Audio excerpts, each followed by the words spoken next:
All Hello right. there, and welcome to the Night Owl, show we do twice a week where we talk about entertainment news, TV and movie reviews, and the latest in gaming news. I'm Price of Reason, and with me, as usual, I have my co-host Dread Roberts. How's it going, Dread? What's going on, man? Totally started the show with me interrupting you right away, so I think we're at a great start so far. You interrupted me? Where? right as soon as you, right as soon as you're like, "Hello," I'm like, "All right," just out loud. I didn't even hear it. I was busy. I was just telling you as we were getting started here that apparently Forbes' senior entertainment journalist or whatever he calls himself, he was annoyed at a few things that I said about him today, and he blocked me on Twitter. Mm. Yeah, that's right. You were talking about that a little bit, and I'm not surprised. That usually is the MO for a lot of these people that go on the attack and argue a bunch. They eventually just go off the grid a little bit and just block And you. the bigger they are, the harder they fall. Usually the ones that are the most like, pretending that they're like big shots from the big newspaper and they have all the backing and everything. Some guy like me comes along and starts going back and forth, and that's it. And originally, just so you know, I didn't use personal attacks. I just kind of explained why I had an issue. And I was Mhm. telling you this, Forbes, for those that didn't know, for many years, they were really in Disney's corner. And when it came to Star Wars, they were always there at the front line for Disney, uh, painting the fans as evil, that they didn't like Star Wars, that they didn't like what Kathleen Kennedy was doing, calling them ists and phobes. They were always first in line to do that. Mm. And I was just mentioning that to a guy that works now at Forbes and is trying to take this position that he doesn't like what Disney is doing with Star Wars. So I was just saying that there's kind of hypocrisy here that Forbes and him are now taking this position after years where no matter what Disney dished out, they just kissed their ass and said how great they were. And the guy got really upset. He started answering me, "You tiny child, you tiny child." It's like, first of all, that's not a response. And maybe later on in the show, I'll actually show you some of the interaction I had with him. I'm blocked, but I'll have to use like an incognito account or something like that. Yeah, you're definitely gonna have to show us what's been going on there. That's crazy, but I mean, the media, they've always been such shills. Even the last few years, it's just ramped up, just taking a stance automatically against whatever fans of any franchise say. The media is just like, no, they're wrong. It's the corpos who are right. They've always been. Exactly. And then I guess you know what we're going to do in this. Obviously, we saw the Acolyte episode 3, and I guess we can just say a few words about it, but we're also going to jump in there and actually take a look at the episode itself. So you loved it, Uh, I take it. You were a huge fan of it, right? You loved this episode. you know what? I didn't love it, but I'll tell you this. There was a moment in this episode that I burst out laughing. I mean, I laughed hard. Not like a chuckle. I was like as if I'm watching a really funny comedy, even though it wasn't meant to be funny. Uh I mean, there was enough parts where I was kind of rolling my eyes and it was dumb and I was bored and I wanted to sleep Yeah. and all this other stuff and I was like dozing off, but I didn't really sleep. I actually saw it from the beginning till the end. But really, I was promised. In a way, it was kind of underwhelming, and I'll tell you why. Because I was expecting this. Everybody was saying it would break Star Wars, break the lore. I guess Star Wars has already been broken for a long time. There's Mhm. nothing that this show could possibly do to really move the needle one way or another. This was just, it sort of was even more pathetic and embarrassing than usual, but Yeah, and it was kind of boring too. it really was. I almost fell asleep just like you. It was hard to stay awake. My goodness, I wish something would have happened. I mean, something did kinda at the end, but it didn't really happen. It was more like an aftermath, and oh, that this episode is, I mean, yeah, it will definitely kill, whatever love people had for Star Wars, it will definitely kill it. If it hasn't already, but I remember you and I were talking about this a bit ago, and you were saying that it's like it already died years ago, and this is just like beating a dead horse at this point. And it's like they're kind of like they're taking what remains that they've wanted to change about Star Wars, and they just kind of pack it all in there, and That's what we get. I feel like beating a dead horse was stuff like the Kenobi series. This is already like the horse has been dead for a long time. Yeah, Maybe his bones are left, and then they came and they like you know they urined just on those. torched it. They just took a flamethrower to the bones on the Right. ground, Tried to set the and then they bones just on stomped on fire. the ashes. That's they what they did. then they took the ashes and they like I don't know, they flushed them down the toilet. Like there's really Yep. there's no more for them to do. And Nope. that's why really I'm not angry. And I think even when I looked online, I don't even think I saw the usual amount of just anger. I just saw like a bunch of people that are like I don't know. Uh, I don't really know how to describe it, but I feel like there's apathy at this point. I think awful is the best way to describe it. Awful and over the top, unnecessary. And by over the top, I don't mean action wise. I mean just over the top. Like they're trying to present profound themes to audiences, but the way that they present them are just so poorly executed. And they also seem to just love presenting the Jedi and the Sith and witches and the Force even. They love to just present it in a way that is just the opposite of what fans like about all of those things. They just flip everything on its head. It's become just a one big troll at this point. They're not serious here about making any kind of Star Wars. Uh, this has become the ultimate joke. It's like there's so many angles of this thing, of why this thing is a joke. Uh, I mean, for starters, Kathleen Kennedy herself is the worst leader of a studio or of a franchise maybe that I've ever seen. She Mm, brought aboard Leslye Headland, who, aside from working for Harvey W. For a few years, doing whatever she did, didn't really have a lot of credentials that I like. People talk about, oh, there's that show Russian Doll. Yeah, I tried to mm, watch that Russian Doll thing once. I watched like one episode, and yeah. not only did I not like Russian Doll and not want to watch any more of it, I certainly didn't look at it and think to myself, okay, the person that made this is Star Wars material. I definitely that didn't happen to me, and that's basically like her only credential. That and she made a play, and the play, just so you know, I don't know if you know this, the play that Leslye Headland made was a play inspired by her time working for Harvey W. Ooh, Which that's kind interesting. of weird, you know what I mean? That Like is a she bit made weird. that's I think that's what it was. Unless I'm mistaken, I think that's what it was about. You're welcome to look into it. I, for some reason, thought that she did a play about her time working, like in that field, and it's like, that's what catapulted you to success. I imagined it as Kathleen just walking up to her and saying, "Hey, Leslye, how is your adherence to the message?" And then Leslie's like, "Oh, 100%, ma'am. No questions asked. I won't even argue. Okay, cool. You're hired." And that was it. That's how I saw it. For sure, and and this goes back to that story that I've told, I know probably too many times, but actually from that conversation that years ago I had, she told me she used to read scripts. The way she described it, she worked for Harvey and his brother Bob, and she used to read scripts. She was an Okay. assistant, but she used to also take these scripts and read them. Now, why was she reading scripts? I don't know.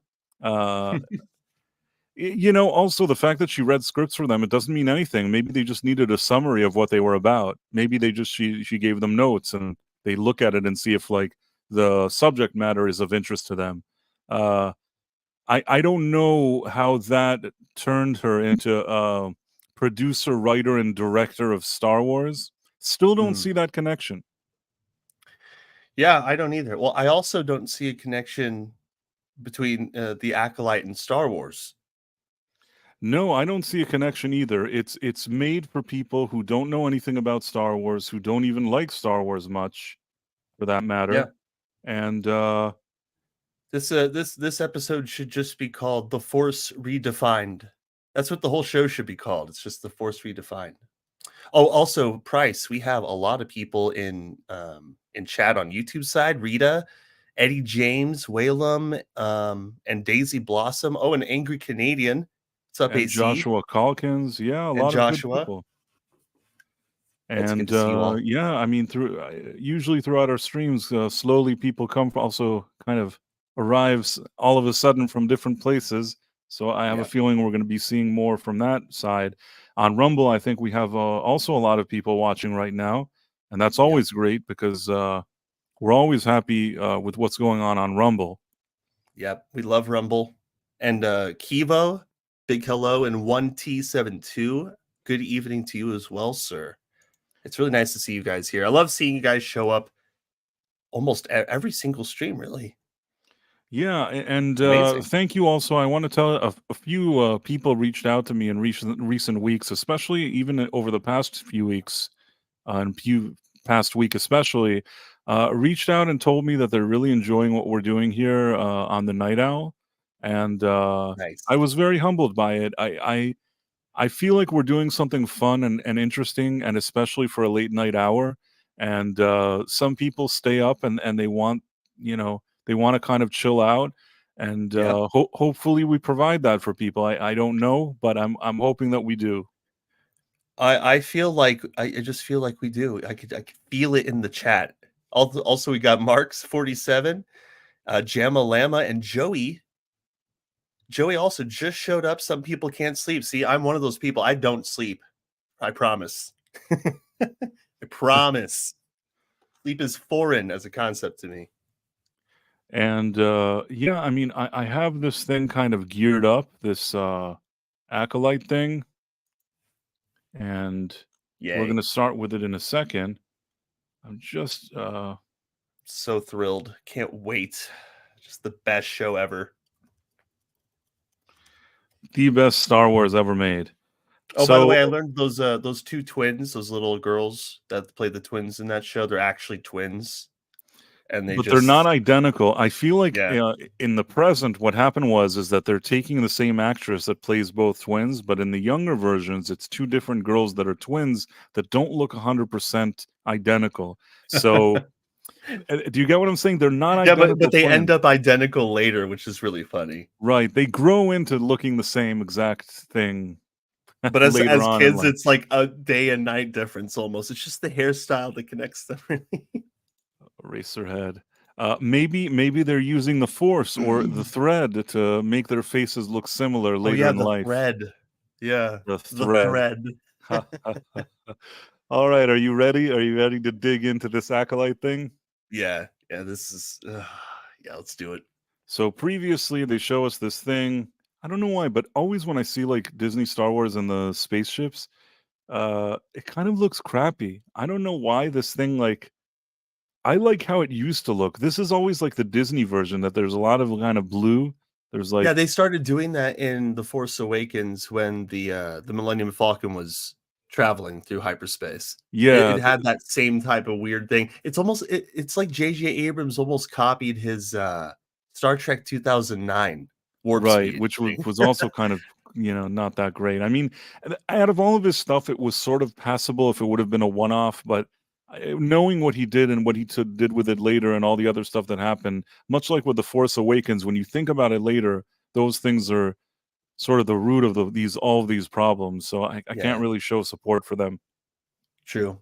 Joey So says, "Is that a Stargate?" Yeah, no, Stargate is way cooler. no, I'll tell you what it looks like. You know how sometimes when you don't use your computer and there's like a screensaver, like a kaleidoscope? Yeah, yeah, That's that it looks like that, and they pasted like in The Force Awakens, they pasted the Millennium Falcon on it. Here they just pasted whatever this is. And so I never liked that. So they say previously, and they're showing the two sisters and the Leslye Headland's wife barking at the guy from Squid Games. yeah, for trying The to be a hero. Yeah, the white male who said he was responsible for everything and immediately drank the poison and died for some reason. We had we saw Trinity from Matrix. This is the Yep. where the funny thing is this episode started and I couldn't Whoa, remember who was Osha and who was May. what is that freeze frame there? I think that OSHA was the good one and May was the bad one.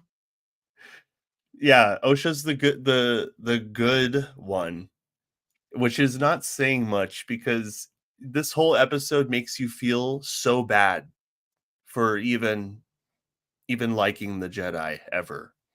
Right. And now they're like, just jumping through time 16 years earlier. Yep, see, okay. So, okay.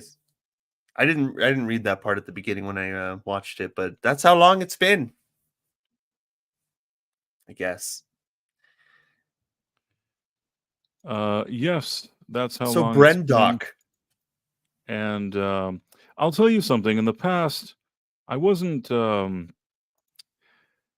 the past, I don't think they did so much jumping back and forth in Star Wars with time, and I preferred that they didn't do it. I don't like all of this, like, now we're going years back. There's nothing you can tell me now that's that interesting, and especially when you watch this episode, uh, I don't see any justification for jumping back in time. This is a terrible thing. It probably would have been better if somebody just would have told this story to somebody and we wouldn't have Yeah. seen it. It would have been less of an embarrassment, actually. Well, it seems like this episode should have just been at the end. I feel like this is the kind of episode that it just kind of reveals what happens, but it seems that they're gonna do this episode here early on, and then later it's gonna be revealed who did whatever they did.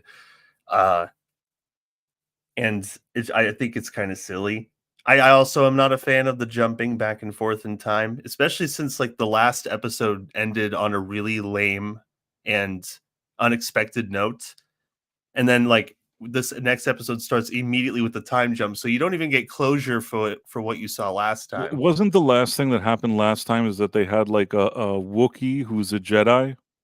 Yeah, the Wookiee was just walking right up to its front door, and then the credits started rolling. Right, it's so weird. And the thing is that I told you back then that Wookiee Jedi is complete J.J. Abrams maneuver. It's like, Mhm. you like Jedi, you like Wookiees. What if there was a Wookiee and a Jedi? It's just there's nothing original there. It's just combining a few things that don't even make sense to combine them. I don't think this is something that anybody ever really wanted to see or even really Yeah. thought was a thing. And it's more the type of thing that somebody like a Leslye Headland would come up with because she doesn't really know anything. So that's she's just Mm. like, what if I did this and that? It's exactly like a J.J. Abrams. They fly now. You know what I mean? Like, Yeah, they fly. Yeah, they wear Jedi robes now, kinda like the right? Wookiee. They're Wookiee whatever now. So Wow. Wookiee Jedi now. So yeah, 16 years earlier, we have this stupid thing. Um, they're On going through planet the thing, Brendock. and then you have the two little girls, and they're playing Mhm. with the butterfly. I don't know what, and one is kind of one is she getting mad at the other? Why? Because she's doing something bad to the butterfly. I don't know. What was she doing? Was she She was what? just holding it in the air, and then she's like, stop holding, why do you do that?" Lame.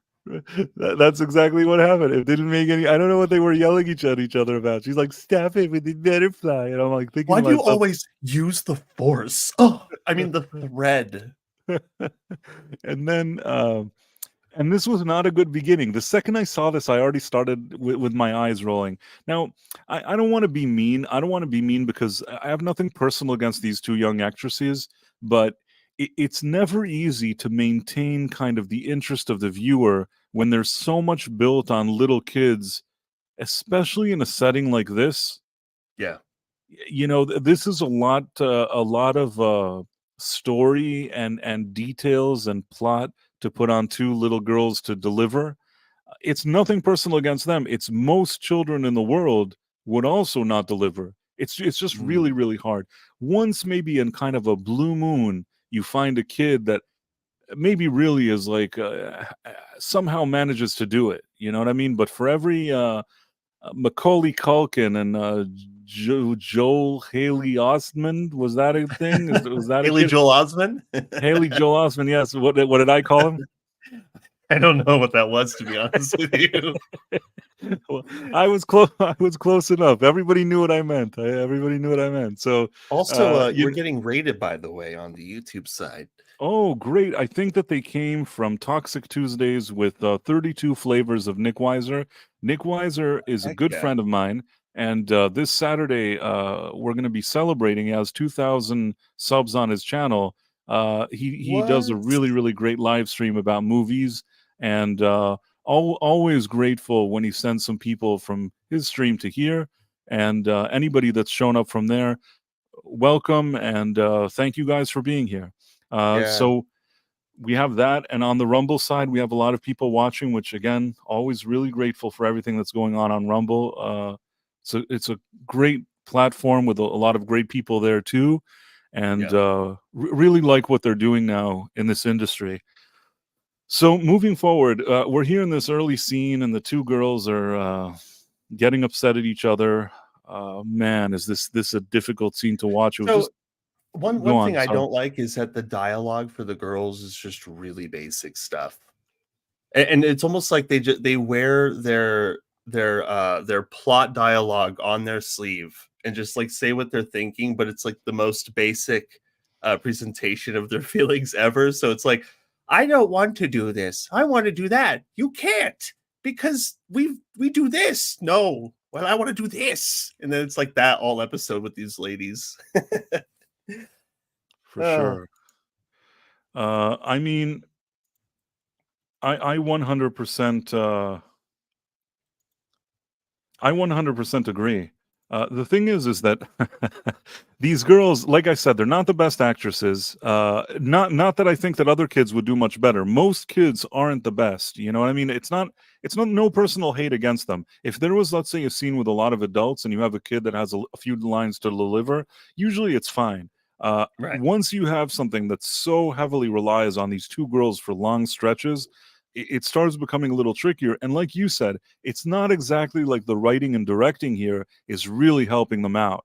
If somebody No. would have really fleshed out what's going on and worked with them and giving them some interesting material to work with, maybe somehow they can make it work. But to have two kids with this writing and with this directing, really It's tough to bad. make it work.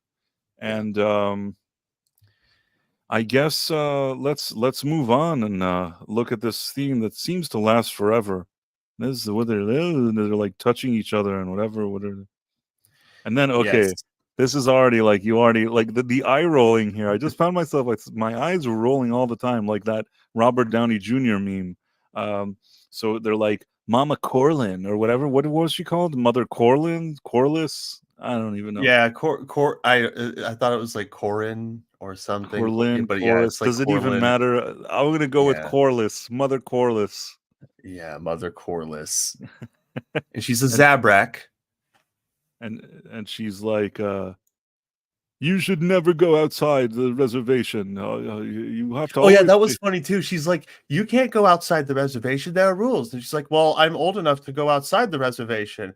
And she's like, "Not when you're disobeying the rules or something stupid." Like, well, why are you allowed? Like you give them an age where they can go out, and then she goes out by following the rules, and then you're like, she's breaking the rules. I don't know. Leslye, this is a peak Leslye Headland writing here. Yeah. So And then you got they're Master Soul just like creepily staring in the back, right. He's like being he's a weirdo. the creepy weirdo Jedi. Creepy Uncle Kenobi. Asian Qui-Gon Jinn. Right, but like a very creepy one, exactly. I don't remember like Qui-Gon Jinn after ever like hiding behind a tree trying to look at little girls, but it was a Hmm. different time. That's Um, strange, man. I really feel like they're just taking every opportunity to make these Jedi just look like these shady individuals in one way or another. It's so weird. This scene too, like they have this huge witch society, and they're all like peaceful, they're away from the world, they have a completely different understanding of the force. They don't call it the force, or like anybody who calls it the force, they're just looking at it as power to be wielded, and they're all selfish and stuff, but we call it the thread because we're the perfect force users. We know what it really is. That was so And they even weird, like that show whole it too. It's weird. thread. Okay, first of all, here's another thing. They're like, "Oh, you're eating spice cream." Like instead of ice cream, they're eating spice cream. That's another J.J. Abrams technique. I don't know if because they watched Dune or something. They already introduced something where they're like, "Oh, Poe Dameron used to run spice," something like that. And then this is spice cream. I don't even know Mm. what. I don't know why they're obsessed like with spice, like it's a thing in space. And spice cream just sounded kind of cringy and stupid. I don't know why, because it's so similar to like a real world food. The fact that they Mhm. added like spice cream instead of ice cream, it kind of seems cheap. You know what I mean? If they would have called it Yeah. something completely different, like invent now a name that we never thought of, and they're saying, "Oh, like you're eating," and you just say that weird name, I would have respected that more. If they're eating spice cream, it's like low level. It's cheap and it's lazy, if you ask me. Matthew Marcillo presented an argument. He said Obi-Wan did creep behind corners, staring at Count Dooku and the Separatists. Also, Old Ben staring at the stormtroopers on the Death Stars. So I guess there is a precipient for Jedi being stalkers. Yeah, I totally get what you're saying there. Also, hello, Jacob Ironside and Empress. Hello. Lice cream. Ew. No. Hey guys. No. I mean, with hair like that, probably. And then Probably. oh, that was rather spicy. That you did a spice cream now. Oh, I did a spice cream. Yeah, that was a spice cream comment, Dread Roberts. So uh basically this is where we kind of understand that they're like, Mama, and I don't know what her name is. I'm sorry, I don't know the other lady's name. Oh, yeah, these are the 2 moms. These are the 2 moms. Tissiman? Was her name I I don't even Timothy? care. I don't even care what her name is, and that's so sad. But these are the 2 moms, These are the and two the moms. the Zabrak carried them, and Right, this lady in the back who looks like, Jesus in the background, she basically used the thread to conceive them, and so it was a team effort between these lovers. Yeah. Oh, they even say the line later. They say, they have no father, because that's right, how creative these people are. They'll just they can't even help themselves to the point where they will steal from the prequels, right. They like can't. Well, lines. they've stolen so much from the original trilogy, so now all they have left is to steal from the prequels. First of all, if you don't know, I think this actress is Jodie Turner Smith, if I'm not mistaken.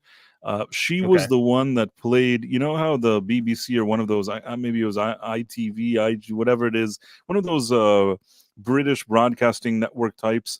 They did a show about Queen. What queen was it? Maybe it was Queen Mary or something like that, and she was cast Mhm. as the queen. Okay. I'm just Something following like you along that. on this one.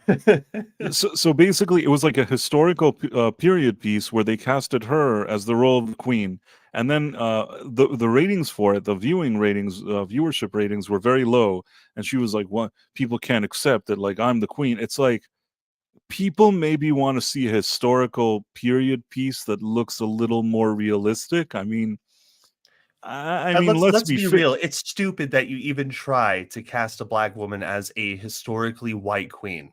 It is stupid. It is It's stupid, and there's stupid. nothing you can do. It's not a matter of like, oh, you're just being an isnophobe. You just watch it and you kind of look at it, and it just seems like a joke. I mean, she doesn't look like that queen. It's the Yeah. same thing that if now you were showing like some kind of a queen that was in Africa, and you'd cast like Scarlett Johansson, that would be weird. You know what I mean? I like Dude, Scarlett those Johansson, people's but lives would be destroyed. They tried to cancel everybody on the cast and crew immediately if that were yeah, to ever happen. yeah, Oh, that would remember never we were happen. talking about that last week with the, Cleopatra documentary by Jada Pinkett Smith? Right. That was the same situation, but Yeah, she was married to Joshua, what's his name? Joshua. He was in like Mighty Ducks or something. I'm not sure.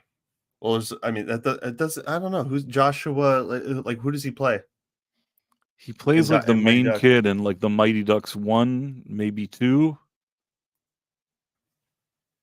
You're I not don't know. talking about. No, I don't. I don't know who that is. Okay, I have to see now. Jodie Oh, Turner. Joshua Jackson. Nerdporial said Yes, from Joshua Dawson's Creek. Jackson. So she was married to him, but Yep, apparently Joey. Thank you. it seems like he filed for divorce. Oh, So nice. I guess that didn't Okay. work out so well. Oh, Um, well, so sorry for him. Also, hello, Bishop Judas. On a happy note. Hello. and I'll tell you what, this is a weird thing. When I saw them together or in pictures and whatever, and I'm gonna sound like such a douche now, but I can't help it. What can I do? So whenever I see this Jodie Turner Smith in interviews, I thought to myself, she kind of seems annoying. Like they didn't, when I looked at them, they didn't. I thought to myself, wow, she must give this guy a big headache all the time. And then like a week later, he's like, he's divorcing her, and I'm like, I get it. I totally get it. It's like I don't know why I had this feeling that that was going to happen. And then like 5 minutes later, he's now like his new girlfriend is Lupita Nyong'o, which to be fair is an upgrade. Hmm. Hmm. Like I Okay. know I sound like such a douche now, and I don't know how to not sound like one, but I don't think you sound like one. I can understand. Like if I just my own personal sentiments, everybody likes whatever they like, but if you asked me now, I like Lupita Nyong'o. Like I think she's cool. I kind of like her. You know what I mean? Right. I can't fully blame Joshua for the switch. But back to Star Wars. Yeah. That's probably going to get me in trouble somewhere. But I Nah. assume that the people watching this don't even care. They're just like, we're They're already like, used to him. absolutely, Price. We definitely agree. Back to Star Wars. Uh, so better than Hiddleston's wife. Who's Hiddleston's wife? I don't know. He's married. Are we Tom Hiddleston? Yeah, I don't know. I don't know who Hiddleston's his wife familiar. is. Who's Hiddleston's wife? Oh, it's Zaw Ashton. Zawe Ashton. Hiddleston wife. Oh no, Zawe Ashton. that's the villain from. Wait, no way, that's her. Oh, she's the villain from the Marvels. No way. Wow. It's probably an Obi-Wan Kenobi like Ewan McGregor type of situation, maybe. Who knows? The villain that like the villain that's like super short and looks really crazy when she smiles in the Marvels. The Yeah, main bad guy. she That was like is the worst crazy. villain ever, so Yeah. she's Loki's wife. Yeah, again, I'm gonna be quiet here. I better not say anything. But if I had to say something, Tom Hiddleston probably has a lot of options. Well, you know what? Hey, if their love is true, their love is true. But he should have told her not to take that role. That's my only opinion on that. I understand, but if I had to like, and again, I'm going to a dark place here. I feel like this is a very dark place that I'm in. If I had to sort of do like a ranking, I would say Hmm. that like I like Lupita and Goyo the best out of the three women we just discussed. Then the one that's married to Tom Hiddleston, and then Turner Smith.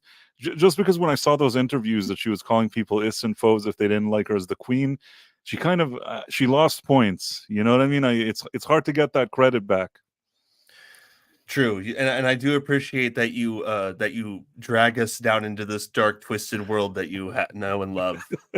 Uh, Now we should stop. This is like we're never going to recover from what we just talked about. no, Now it's back to this over. show. Back to this show. So the two ladies. Is this the part where they start like saying like, I don't know if they already tell you, but you understand that they're the mothers of these kids. I don't know if they still yet Yeah, like say I carried them. I think that's a little later. it is a little later. Yeah, But but there's it's also very like clear that they're in friction with each other here. right. They had to, in case you thought that maybe this is just some kind of cult and they seemingly brought them up together as like, just two ladies as part of a cult. They make it very clear here. They want you to know exactly what their position is here. They Yeah. they are very much involved with each other. You know what I mean? This isn't just that they're both working at some temple and they happen Yeah, to raise those kids. George Lucas, like, he can say whatever he wants, but he never would have done this.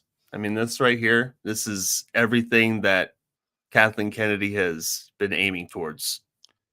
He never would have done this. Absolutely. This is the force is female, and this is really the ultimate force. Out of all the forces female we got from Kathleen Kennedy, this is like the ultimate force is female. The literal force is female. Yeah, literally, like, no men whatsoever. This is their I would fantasy world where men don't exist and women can give birth without the help of them. and I thought to myself, the only part that surprised me is I thought after she put her hand on her cheek that there would be a kiss. And I Mhm. think that, like, if Leslye Headland could, there would have been that. I think that just because of all the pushback and things happening today, even like with all of their agenda peddling, they steered away from that somehow. But trust me, they thought they probably somebody thought of doing it, and who knows if they didn't film it and cut it out. Right. Yeah, Like by the way, maybe they never explain how the Immaculate Conception happened. they don't need to. I mean, they tried to go for like the Anakin thing, like, oh, there was no father. That they just use like the same quote. Uh, without really getting into it. So what do they argue? Like, so they're not allowed to go out of the temple, and she's like, Yep. "Yeah, she can do. Oh, Osha knows what she's doing. No, they can't go out of the temple. It sounded like too dumb. I'm sorry. I'm sorry. Can I say a bad word? I feel terrible that I'm going to say this, and I'm going to say it once, and then we can move on. It sounded like two dumb bitches talking. I'm sorry. That's what it sounded like, and I that was a bad word to use. I apologize to you, Dread. Hey, well, did these ladies, that's all they were talking about this whole conversation, like, under, like, in private. It's just like, I don't like how they go out of the town. She's like, why? It's like, I just don't like it. Okay, well, we'll talk about this later. I'm just like, thanks, show. This is Giving like me a com- this is below CW writing. This is some of the worst writing I've ever seen. It's terrible. That's why I can't even take it seriously. But I'll yeah. get more on my thoughts. Like I'll talk more about my thoughts about it afterwards. So this is the part where they're like, "Look, the Force versus one, but what if the Force is versus two?" Or I don't know. It's not the Force here. Did they already explain the thread here? Is this the part with the thread? Yeah, no, if you go back just a little bit, just like right to the very start of this little scene, she's holding the thread and you can see it, and it's like a literal thread. And it's like, and they're like, this right there. It's like you can barely see it, but it's there. They do this little wind CGI thing that looks like a string that she's holding, and it's just so stupid. They're like, this is what people think the Force is, and they're stupid for thinking it's the Force. It's the thread, and it's the power of what is it? The power of one, and the power of two, and the power of many. Like, they're all the Demon Legion or something. Right, and they're really trying to make that power of one, power of two, and power of many a thing. It also kind of reminded me of that dumb J.J. Abrams dyad, Force dyad thing, where it's like the power of two Jedis. Man, Yeah, anytime, as much as Lucas made mistakes like in the prequels, and there were issues with those movies, man, that stuff is Shakespeare compared to what we got after he oh yeah, left. Really, this you each time you think it can't get worse, it can't get any worse than this, it can't be like worse than what I've already seen, and they managed to surprise you again, and this scene was just a joke. People said that it would kind of destroy Star Wars lore and change everything we thought about it, but honestly at this point it doesn't change anything really. It's just, I just I'm already like, I'm expecting the worst, you know what I'm saying? Yeah, they can yeah. sometimes surprise me and make it even dumber than I thought it would be, but the general direction of how bad it could be, I'm already there. It's just they managed to somehow one up what I'm thinking. No, I agree. Also, hello, Stephen, Mac, and Mars. I think Mars is here. Mars Monkey Max is here, and yeah, nice to see you guys. And I think someone asked if Dread, don't you know the magic lesbian phallic device rhymes with oh, okay. Yeah, yeah. Well, hey, You know Well, what? When they said that this was the gayest Star Wars, I'll say that they were right. they were right. This episode solidifies that. I want to also mention Nerdporio says Price speaks my language. Prequels much better stuff Disney calls Star Wars, but it clearly is not. Yeah, it's better than Yeah. anything Disney did. It has it has a lot of issues. Well, I'm not going to lie, the original trilogy, that's the real deal. The prequels have issues, but the prequels never felt, as much as there were parts that maybe fans didn't like or they complained, and I think that Mm. some of their criticism was very valid. It never felt like George Lucas was trying to just like take a dump on his fans. I mean, he did stuff that he thought was cool, and there wasn't enough creative people around him for him to listen to. His ego got big, he was older, and there were totally only yes men around him, and there weren't enough people to sort of challenge him in different areas or kind of give their own input and maybe kind of he could still be the leader, but he in the original trilogy listened to some other people around him that had something to say, whereas in the prequels it was all him and everybody agreeing with him, and that's probably the biggest problem with the prequels. But it wasn't that he hated Star Wars, it's just that he kind of there was nobody to stop him when he kind of went off the right track, Yeah. I guess. And in this case with like Disney, they don't, I don't even think these people like Star Wars. I don't think they like anything. They're just a bunch of, I don't want to say negative things, but you know what I'm going to say. Well, Jacob Ironside said, "Did they cut the thread with scissors?" And I just realized that these ladies, these witches, might be somehow inspired by the Sisters of Fate, by literally cutting the thread with scissors. It's like they're witches and they have power over the thread. So dumb. Well, from what we can tell, these sisters definitely do like to scissor a lot. That's for sure. That is something that people keep saying. Yeah. Y- They're like the Scissor Sisters. Wasn't there a band called the Scissor Sisters? Probably. There was. I definitely don't know. I once I was once in a building and somebody's like, the Scissor Sisters are here. And I didn't even know who they were. But later it turned out that they're a band and somebody knows who they are. And I always, for some reason, when you say Scissor Sisters, it makes me chuckle. Probably it shouldn't. But It's probably what people are going to call these witches. these witches are the Scissor Sisters for sure. Yeah. Somebody says, yes, it's a 90s band. Yeah, I'm telling you, Bryce, right, there was a band with that name. There was, and I'm telling you that once. I'll be more elaborate. I'm also a musician, and I think that I was once playing with some friends. Was playing, maybe we were just jamming or something, and I think that in the building I was told that the Scissor Sisters are rehearsing there, and I didn't know who they were. I wasn't excited. I didn't know anything they sang or played or did, and they meant nothing to me. So much like these witches here in Star Wars. So in any case, they're like, it's like that thing, the power of one, the power of two, the power of many. It's such a dumb thing. It's so cringe. Yeah, they don't like people who have no idea.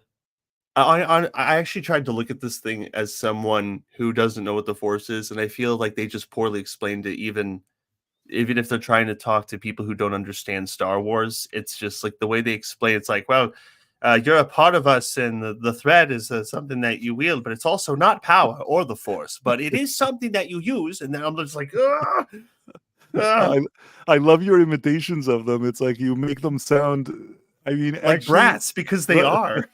it's funny. You make them sound just as stupid as they really sound, but somehow I like your delivery of it. I'm glad. And Yeah, then so they're gonna push these ladies. So like, but defend by force push, and so it's weird because like she wields the force like a thing that she can channel into people to like give them power. I don't. This is just a disaster. this is all very weird. I mean, there's a lot of kind of WTF moments here in this show that you're just like, what is this? It's even more than like me getting annoyed or anything like that. I'm like, what am I watching? What is this thing? And These two Nerdporial girls that said, are now fighting. I don't want to do it. I don't want I to. know So the whole time they're fighting. The whole time she's trying to teach them, they're just like pushing each other every time she looks away. And it's like no one's learning anything, not even the audience. and I don't even know which one is the good one and which one is the bad one here. I don't know which one is OSHA and which one is May. I have no It's idea. always the depressed looking child on the left. It's that one who's just like, "Ugh." Like May is always like, yeah, and then Osha's just like, ugh. That's how I saw when I was looking at their face. OSHA is like the somber one and May is like the feisty one. Is that what you're saying? Yep, pretty much. Okay. Well, that's good to know because I was confused throughout this thing. I couldn't really tell the difference between them. Yeah, I guess that one was more like the attitude one was May. Yep. So they And so show this up like here. the mom is that Zabrek mom. She just absolutely hates and is afraid of the Jedi and all the witches in this coven. I just want to say coven because it just makes sense to me. But the witches in this coven are like in fear of the Jedi, and they're all and they're presented as these peaceful people who actually truly understand what the Force really is, and they constantly emphasize on that. And they're like everybody thinks that they understand what the Force is, but it's really a thread. And they're like presenting the Jedi as evil, like people who don't understand it and who just like use it as a tool of power to have control. And that's how it's presented here. And now they're like, and now you have your ritual of ascension or whatever it is she says to them. I'm Yeah, like, so this is the first, or well, I mean, it's not really the first, but it's just another example of these girls just wearing their emotions on their sleeves and the script giving them nothing. Like May is like, I can't wait for the ascension, and then Osha's like, I don't want to do the ascension, and she's like, why? And then the mom's like, girls, stop, and then yeah, yeah, it's like these are the parts that I really wanted to doze off. It's really poor. It's such poor writing. Um, yeah, it's poor. so then they hold hands or whatever. Like they can't decide if they like each other or not. I don't know. These kids.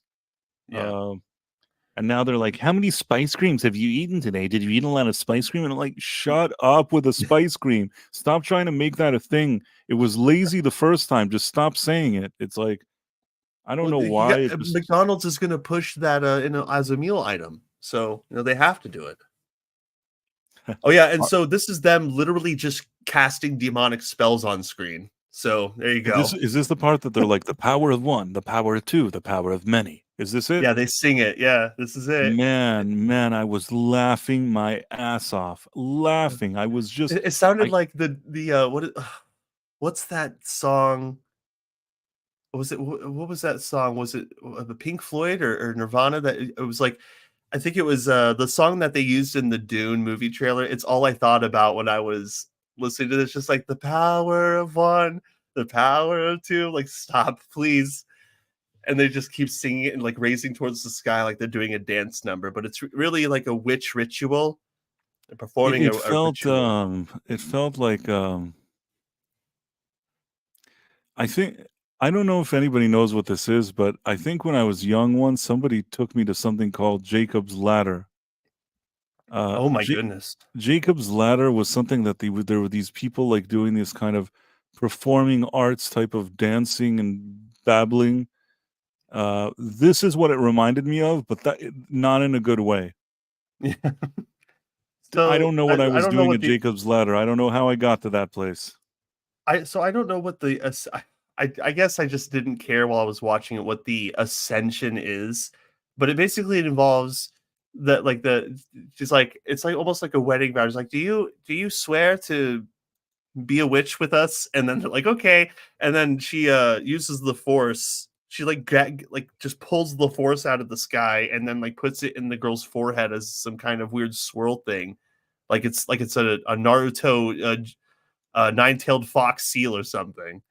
Right? Didn't they already have the Force though? I mean, before with the butterfly, didn't when they already using the Force? I mean, who No, knows? maybe it was just like Super Kami Guru unlocking Krillin's power, his true potential or something. That's what it felt like to me. I still don't even understand it looking at it now. Is this like OSHA that she's like, I don't want to be a witch? Is this the Yeah, part? she's the one who's always like, ugh. That's how you know it's Ew. OSHA. Right. Yeah. Anything. Yeah. The miserable sour one is the nothing personal against the actress, but whatever she's trying to portray, like is usually the OSHA one, and the kind of Yep. like badass one, like the naughty whatever is May, I guess. May gets sealed and OSHA doesn't because the Jedi show up and everyone's all scared now because, the oppressors are here. Right, the Jedi oppressors have arrived. They're like, "Bring us your children." It's like, because that's what Jedi do. They arrive where there's a bunch of like women who are being oppressed. Yep. Just as they were saying, like how like the witches, they're they have nowhere to hide, or I don't know. They were talking something about how they're oppressed, and then like the Jedi show up and they're here to oppress them. Uh, Yeah. I And I these am and these surprised that at least they let there be like a woman Jedi here. Like I would think that true to form, Kennedy would only allow like a few straight white men here, but I mean Yeah, they I'm still surprised that, like, the head of the witches didn't just go up to her and be like, "Come on. You know you don't wanna be with these men. You know what the Force is. Join us. Come on." or like she somehow wants to help them, but he's like silence, like you know what I mean, Yeah. but something like that. But in order to do that, they would have had to give him like some kind of sense of manliness, and they won't do that. So they kind of wrote themselves into a corner. It has to be a girl boss, and he can't show that he's strong, but she's a woman. I don't know. I don't know. Like I'm surprised they even allowed this, but it is what it is. Yeah, so, right before this interaction with the Jedi, like, the mom is all like, "Oh, by the way, guys, no violence. Remember, we're the better ones. So Right. no violence, because the Jedi, they're just gonna whip out their lightsabers ASAP." Is this the part? Where is the part that she goes, "I carried these children myself," like, and then she says, "I created them." That was like, geez, like that was such a cringe I moment. think that was right at I think that's when they're actually deliberating, the girls, because the Jedi come in here and they're like, "Hey, we sensed," well, he's like, Soul here is like, "Hey, you wanna be a Jedi, right?" And then she's like, "Yeah." And, and then they're like, "Well, we sensed that there were 2 children here, or whatever, we spotted them, and that's against Republic law, to train, I guess, kids to be witches or something silly." And so they're like arguing over the children. They're like, "Now we're gonna take your kids at this young age, or we're gonna test them to see if they can be Jedi. And if they can, we're basically gonna kidnap them and take them with us, and you can't do anything about it." And Very, very weird stuff. If anything, like to ruin the Jedi and like lore and stuff, this definitely doesn't put them in a positive light. But I mean, at the same time, they're taking away from these weird witches. So really, they are the good guys here. It's just that they're not presented that way. But when I see a group of witches doing like these kind of weird community center dancing and spells, I think that it's fine if the Jedi take these kids away. This doesn't yeah, look like a very nurturing surrounding for these two kids here. yeah, and all these people are messing up. They're all making bad decisions, and it's you have to actually watch this to understand how they, like, present the Jedi in a bad way. It's like all the ladies in this coven talk about the Jedi in such like a murmuring, whispering, like they who shall not be named type of way. It's just they're just making the Jedi look like these just over the top police force who are just abusing their power and kidnapping children wherever they go, simply because these children have the Force, and they have these like tests and whatnot, and which may actually be true, but the way that the Jedi are portrayed, Very it's like the show's badly. trying to make you hate them. Yes, they want you to hate the Jedi for some reason. And this is the part where he's like, "Well, bring them to my spaceship tomorrow, whatever that place was. We'll test them. We'll see what they're like." And I don't know what. Uh, Yeah. and then they leave, and these are really some of the dumbest dialogues that the girl is like, "I want to be a Jedi. I want to do the test." And then the other one's like, "Yeah, I want to go." Yep, And there it is. meanwhile, That's when she's like, I raise these children. Remember the last week we talked about the episodes, and I was like, "Oh, I bet you it's gonna be Master and Dara," and she faked her death or whatever. Because I was just kind of joking, it's but at still the same possible. time, It's still it possible. is. But honestly, uh, I could totally just see them making it the mom here. The mom on the left. I bet she's gonna be the villain because she's just like, these Jedi are evil. And she's like, well, from my point of view, we're evil. It's like, wait, what? No, no, no. Hold on. I think we're getting something mixed up here. So yeah, she hates the Jedi. And the mom is like, well, I hate the Jedi too, but I'm nicer about it. And yeah. Really, this is the part though. This is the I carried them, I created them. Again, this like in itself is like a meme of stupidity. There were a lot of kind of accidental memes here. The one that they're like the Jedi is one, the Jedi is two, the Jedi is many. The Force of one, the Force of two, the Force is many. Whatever that was super cringe, like a meme. You know what I mean? Like you can Mhm. just take that part, like that they're doing that thing, and just that's it. It's a new meme, and you can just use it, and everybody's gonna have a good chuckle. This Yeah, thing this is is a good also one. funny. This thing is also funny. Yeah, this is definitely a good meme right here. And then they have, yeah, dude, this was so okay. So it's like a, I don't even know who this lady was. Like the first and last time you see her, she's like, well, there's two ways this could go. It could go this way or this way. I thought she was gonna start talking like Yoda after that. She's like Lady Exposition. She just comes and gives some information that was needed at that moment and disappears. Yeah, she was like an old, she was like a female old Yoda lady, just like, I take the girls they will. You're Man. right.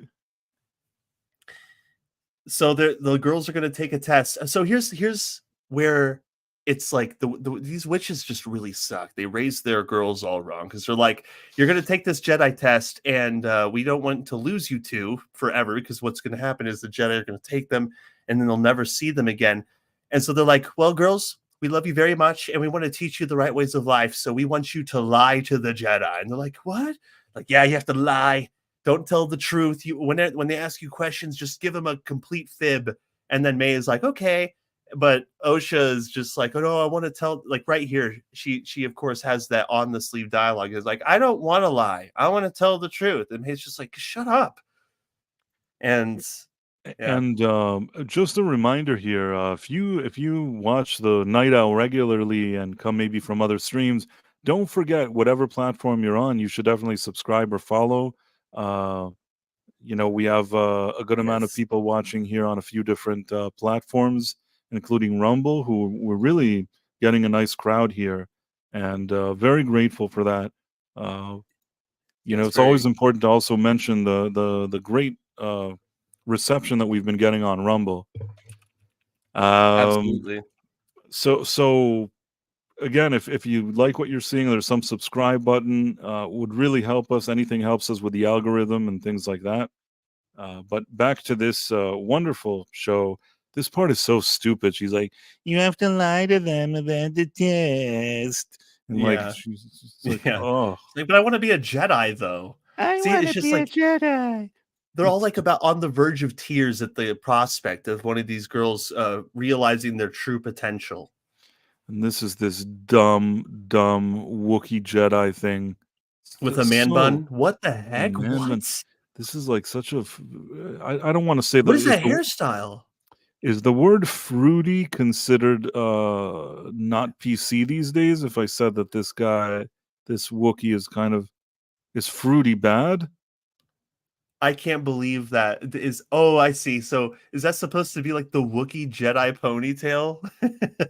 I don't know, but is that a bad word that I said? I mean, I mean fruity in the sense that he likes to eat fruits. Well, unless there's some kind of Wookiee version of that word that's a slur, then I think you're probably in the clear.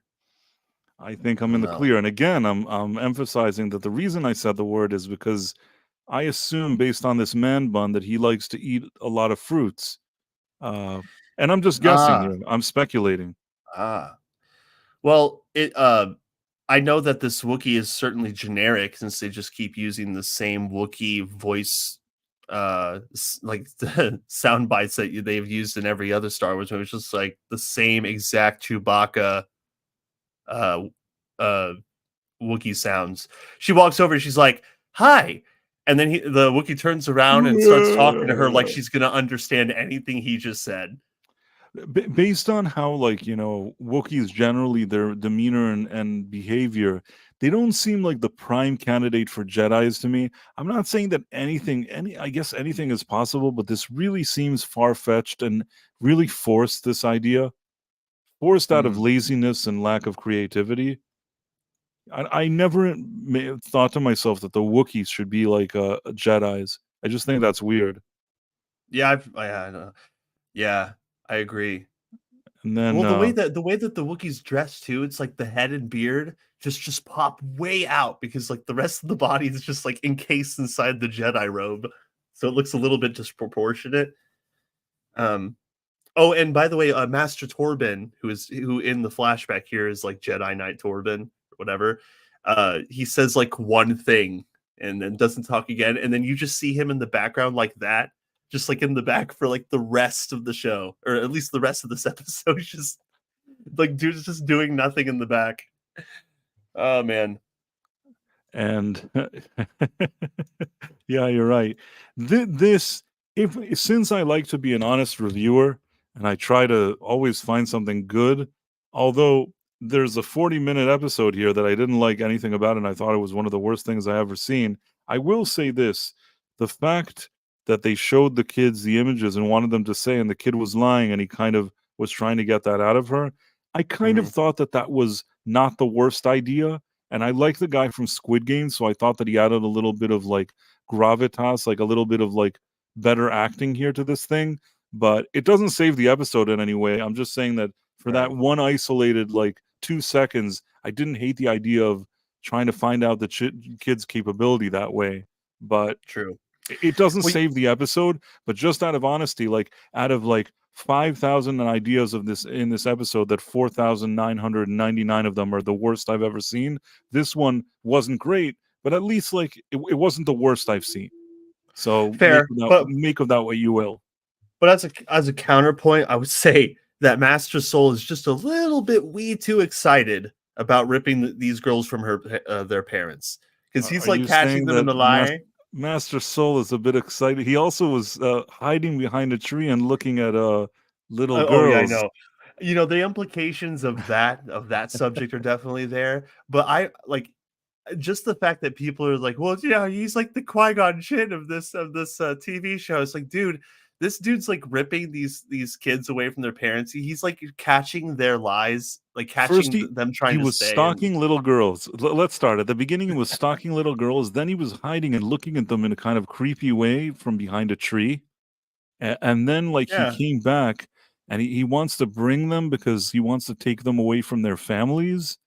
Uh, I know, like because the moms are like, "There are no girls here," and he's like, "No, they were definitely here. I saw them earlier." I Like, saw what the the little heck, girls myself. dude? You see, you're right. He does seem very excited every time they mentions like I these little saw them. girls. He seems a little bit too excited. Yeah, he's way too thrilled. I feel bad because I like the actor for Squid Games. I really feel like, if you would have had a decent cast and maybe, worked with him minimally because his English isn't great, but just given him something, something, a man of few words, but when he says something, it's important thing, along with like real Jedis and not whatever this thing is. I wouldn't have minded him. I like the actor. I genuinely, I don't think I think he's a good actor. I think he is too. I like Lee Jun Jae. I can't wait to see him in Squid Game season 2. However, that's going to play out. But you know what, man? They're not doing him any favors in this episode. You No, they're know not that. doing him any favors on this show. I think that for him, this was like, you know, imagine you're a guy that you were very much like a Korean star, and then Squid Games was kind of an unexpected hit, and the whole world kind of sees you, and suddenly these type of doors open to you. And I think that for him, this is just thrilling that they allowed him, in his eyes, to be or invited him to be in any kind of Star Wars. So for him, it's like the second they invited him, he's there. I'm Yeah, sure he's getting paid, but I'm saying like I think he really is enthusiastic. yeah. Oh, for sure. Oh, he's certainly enthusiastic. I mean, gosh, he learned English. I can't knock the guy for learning English just to be able to play this role, man. I like totally get it. But but Jedi Knight Torben, who's standing in the background, yet once again doesn't even speak. Like that dude doesn't even speak as much as Lee Jung Jae does. He Clay Thompson's $20 is $20. They probably paid him Yeah. more than $20. They probably gave him a nice payday. But yeah, I mean, a few people now that I've highlighted, I think it's clear that this guy is a good actor. His English isn't the best, but there was something that could have been done with him. He's cool. You have a good actor that even when there's like poor dialogue and you just have scenes where you just see his face and like he's making different like emotions with it, and you kind of Mhm. feel something just even watching it, it means that he's a good actor. It's just he's been given the worst screenplay ever, and he's really trying his best. That's the way He I see is. it. He is. And yeah, at this point, he's like, "You don't have to go back. You have to be honest. Let's start with honest." And then like she looks at the thing and she gives him the right pictures, and she's like, "Do you want to be a Jedi?" "Yes, I want to be Jedi." And then like she goes and she's like, "Well, did you lie to them?" And he's like, "No, I told them the truth." And then like she goes there and then she's like, "How dare you do that? You should never." Oh, you do these voices. No, Dread, this is I thought your I thought it thing. took. Yeah, I mean, yeah, the moms are just like, I don't, I.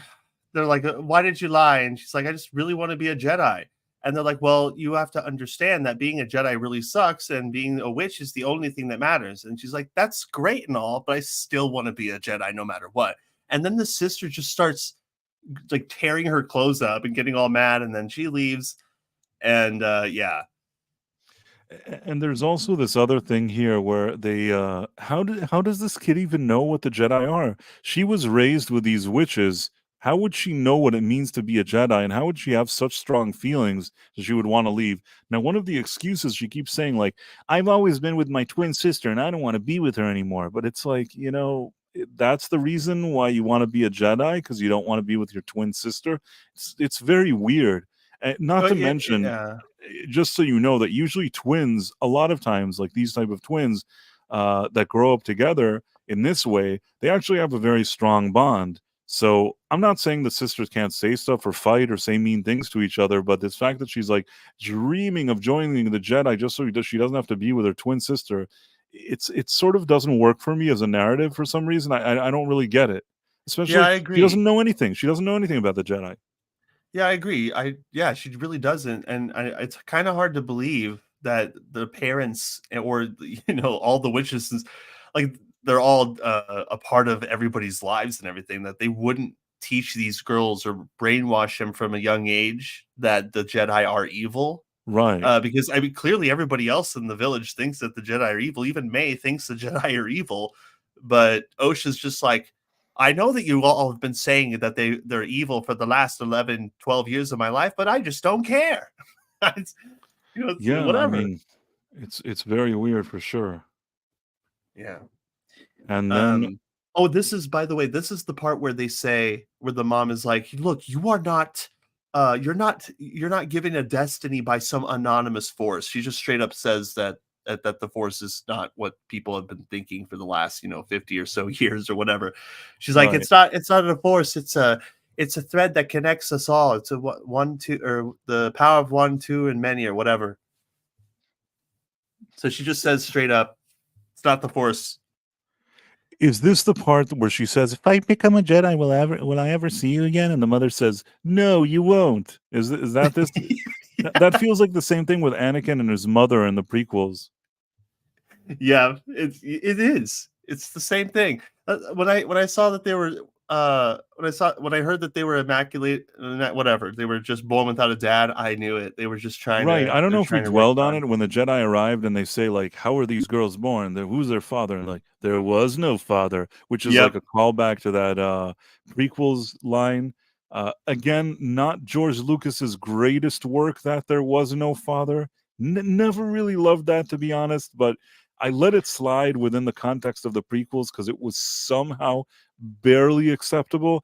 But in this stupid thing with the witches and the two mothers, man, that's already like it's asking too much of me. It already Well, it hey, man. I mean, look, I think that maybe you are right about that, but I also it kind of makes sense, because Anakin didn't have a dad. He kind of messed up the entire galaxy. So maybe it makes sense. Maybe it makes sense. And like I could let it slide once, Also, the thing here that they're like, I carried them, I created them. I don't know. The whole thing was annoying, and the two mothers, they weren't going for that. There, they did the midichlorians or whatever in the prequels. You know, it sounded like a bunch of Yeah. nonsense to me, but again, I let it slide, and over the years I've kind of accepted it. But there's nothing here. There's nothing redeeming in this show, and specifically in this episode, that would give any kind of goodwill that I'll let anything slide here. This is just dumb crap after dumb crap. Yeah. And by the way, I for one am one of those people that hates the midi-chlorian idea. I thought that I was don't like like one of it the either. worst. I think it is. And yet the scene with Qui-Gon Jinn explaining that to Anakin is far better written than anything in this episode. And not to mention, to be honest, we also have Liam Neeson who knows how to act. He makes such a serious face when he talks about that midichlorians that you almost believe it. Almost. Yep. Like he really tries to sell it. He works very hard to sell you the idea of those midichlorians. Yep. Uh, Whalem said his dad was microscopic. uh, Oh yeah, so not just Nerdporial, but Jacob Ironside too. I know to read that, but they were saying that they were hearing that these showrunners borrowed a lot from the Wheel of Time concepts, and that was kind of something that I thought about when I was hearing about the thread and everything. I'm like, man, I watched Wheel of Time and recently and read some of the books, and I feel that way too. I feel like they're just borrowing from that a lot as well. Well, in the previous one, they borrowed from Matrix or they borrowed from like The Fugitive.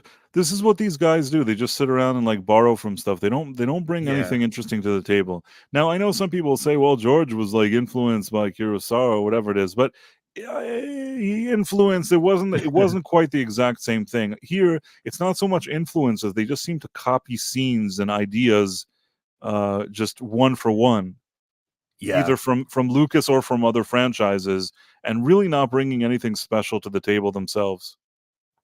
yeah. That's what I see too. And then this is the weirdest part. This is like, I'm gonna go be a Jedi Knight, and she's like, I'm gonna kill you. It's like, Oh yeah, what? That's such a weird, and it doesn't help. Nothing personal against the two children actresses. It was a scene that required a lot of kind of gravitas to sell that one girl wants to kill the other. Nothing here was built up in a way that convinced me that one girl wants to kill the other one. yeah, yeah. It was never made clear. I mean, maybe May thought that, well, because of Osha telling the truth and being a good person, that now they're going to be taken away, both of them, or at least one of them is going to be taken away or And what's this something. like? More fires? I feel like every time this show, like they put fires in places. I mean, I didn't even understand the fire. What was it burning? How did those witches die? Maybe I didn't get it. I don't know. So first of all, here she's like, "Oh, look, I'm such a good like technician. Like I'm fiddling with the thing, and I open the hole, and I'm Yep, she going escapes. going through it." And then like by the time she goes, she's like, Yeah, I guess it's so weird. Like all the Jedi are there and everything's on fire.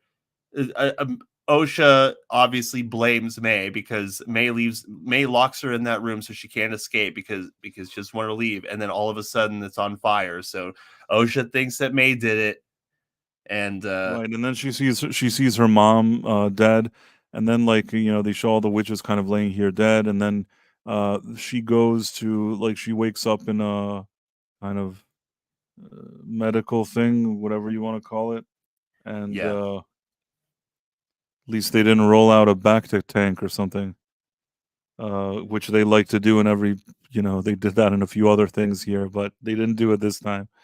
yep, In any case, he's like, "Oh, I'll take care of you. You'll be a Jedi." I don't know what. And then I don't know why she's here again, and she's like, "Oh, is this? Wait, is this the sister? I can't remember now. This is that's the May. so." And she's like, "Oh, sure." And then like the thing ends. She survived. So everybody I thinks that she died. Right, and I have a feeling that at the end it's going to be that like this young girl here was the victim too. You know what I mean? Like Yeah, everybody thinks she killed everybody, but at the end it was probably that one that drank the poison, that white male guy that drank the poison. He's probably going to be the main villain guy. You know what I'm saying? maybe. Oh well, I mean, he's dead now, though. No, I mean he's dead, but it'll be that like him and like maybe Carrie Ann Moss and whatever, they're the ones that killed all these women. That's why she's trying to get Oh even with yeah, them. Like yeah. by He the end, probably you'll be panic killed rooting. them. You'll be rooting for May because the Jedi are the ones that killed all the witches, or something like that. Yeah, Yeah, I don't he even know. looks like the one of those kids that would draw his lightsaber. Right, and he had a scar later, and where did he get that scar from? And I don't know what.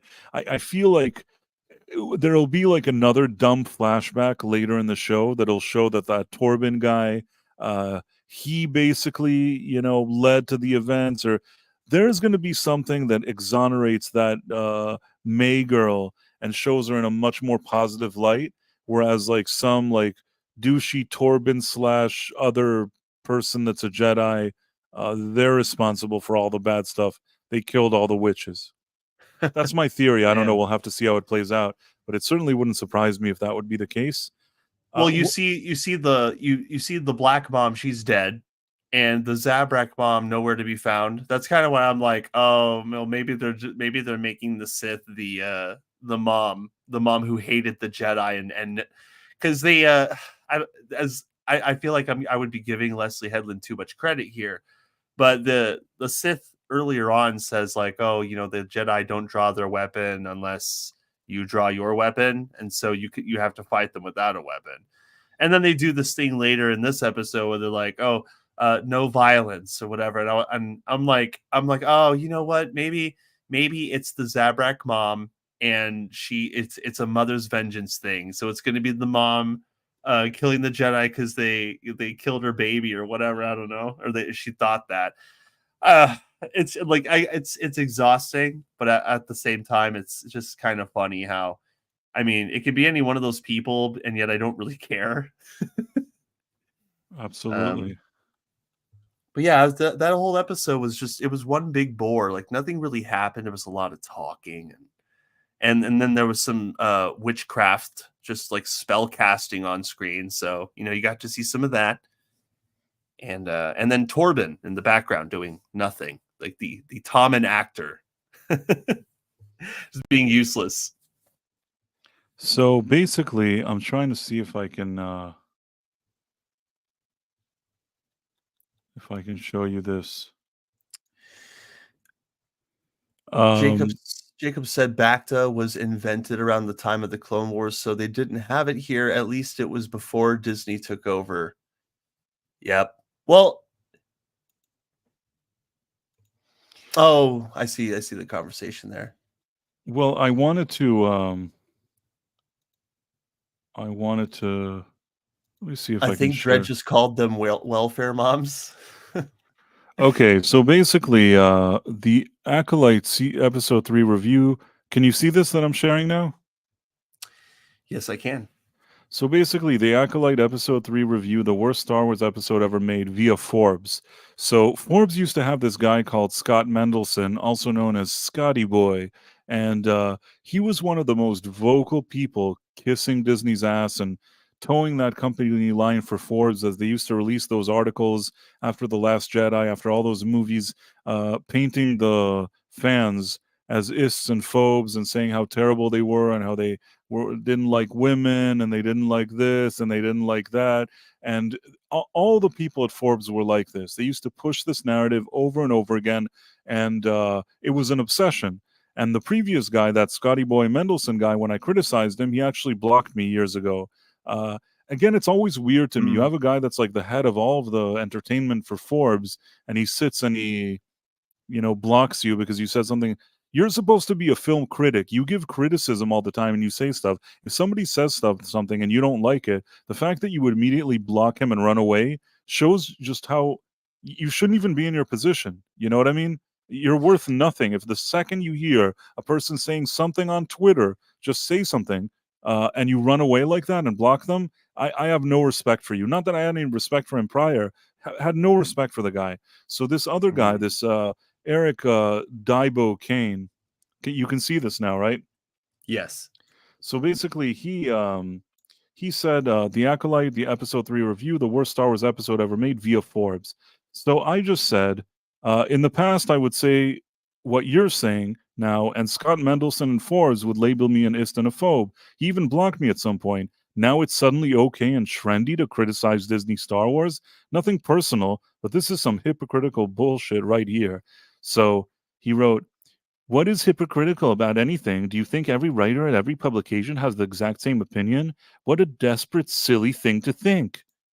And I said, no, every writer at Forbes had the same opinion for years. They all sucked up to Disney and pushed the same narrative. You were hired more recently to try to make people forget as a way for Forbes to cover their asses, but I haven't forgotten, and nobody else has. Are you taking that? And you taking that condescending tone with me isn't helping you prove a point either. I was actually wrong. I thought that he only arrived later, but then when he was saying that he was, I don't know if it's here, he's like, what does that have to do with me? Stop acting like a child. Who, if you're the senior contributor for Forbes, this is how you talk? You idiot, this Eric Dibo Kane. This guy is supposed to be a top dog of entertainment for Forbes now. He kind of took, I guess, over the role of like Scott Mendelson. So I I wrote mean, to him.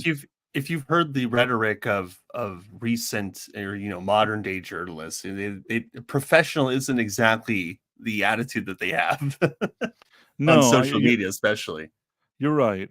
You work for the people who push this narrative on behalf of Disney for years, and bringing you into the fold and to try to change the narrative now is bullshit. Forbes attacked fans, and now you do their bidding. Maybe if you were in my shoes all those years, it wouldn't seem so childish.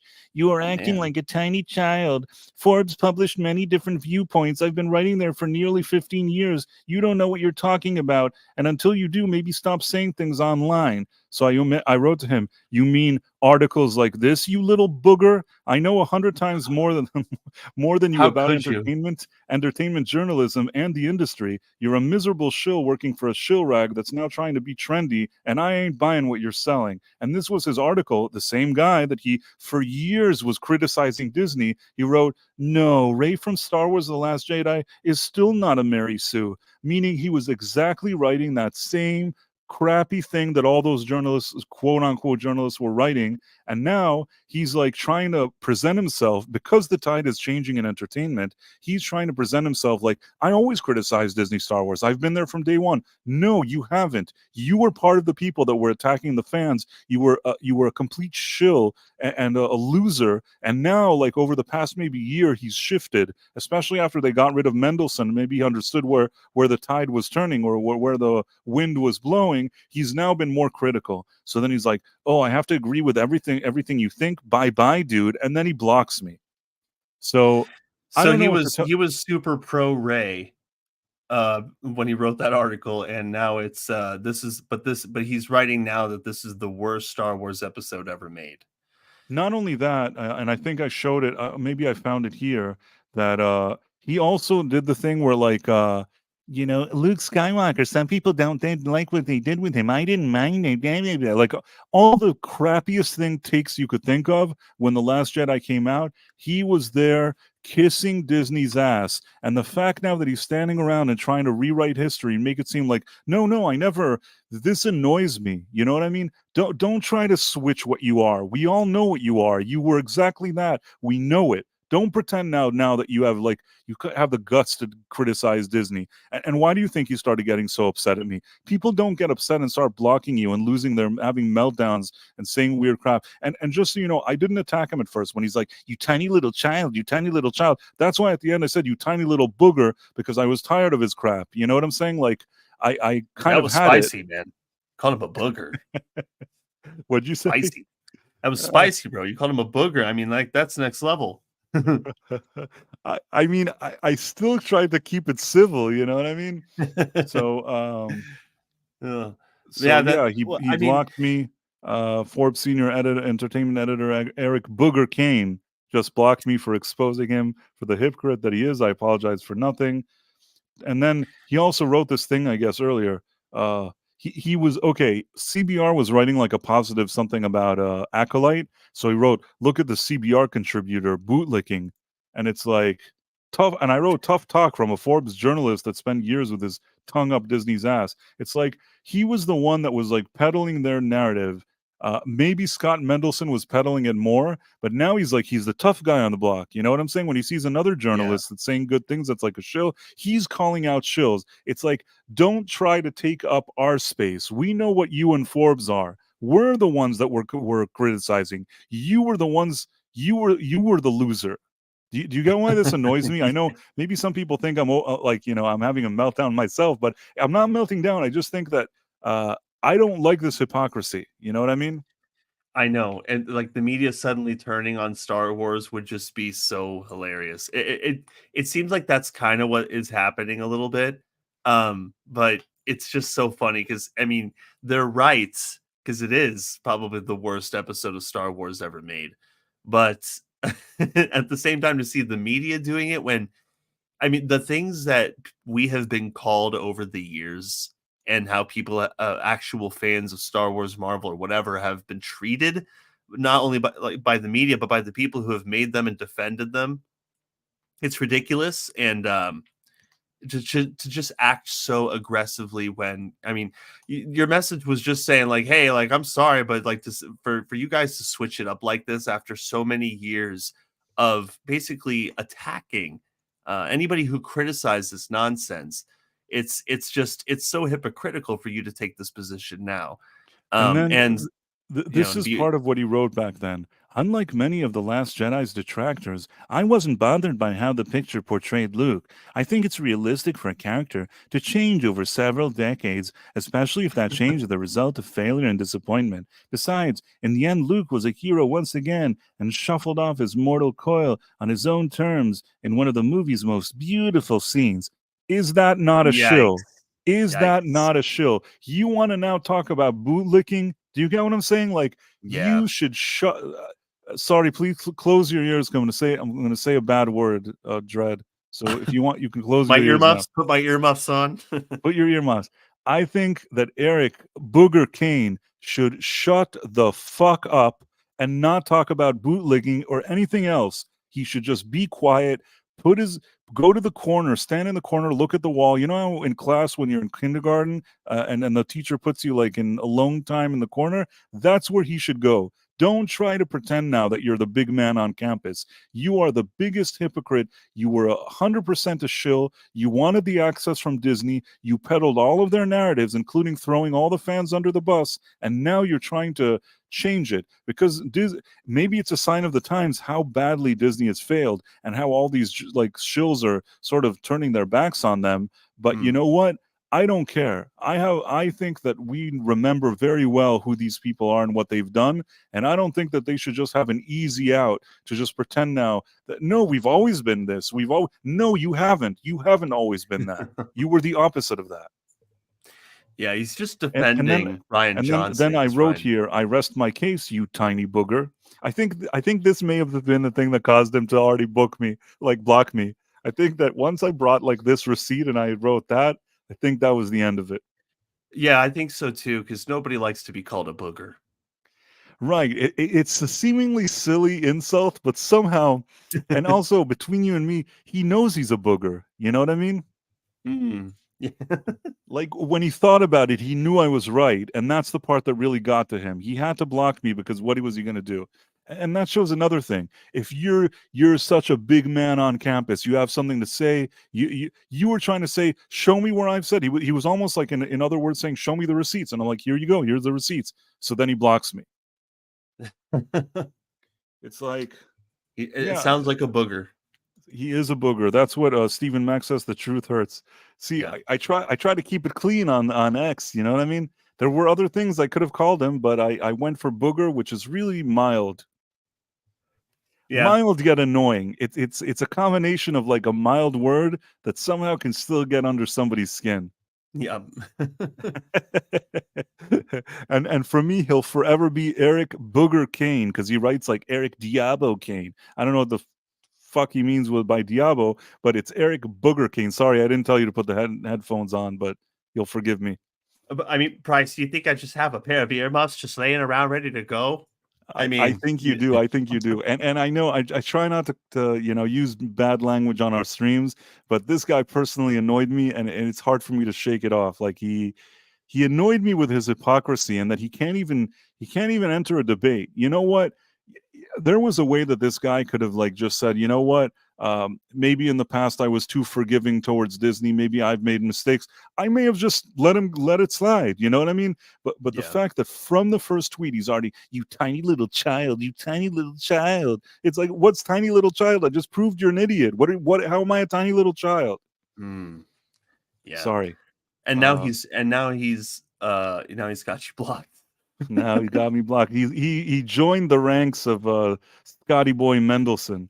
Now I'm Yeah. blocked by both of them. Scotty Boy had a real weird journey after that. Scotty Boy one day he posted, he's like he left from like one day to another to go from Forbes to the Wrap.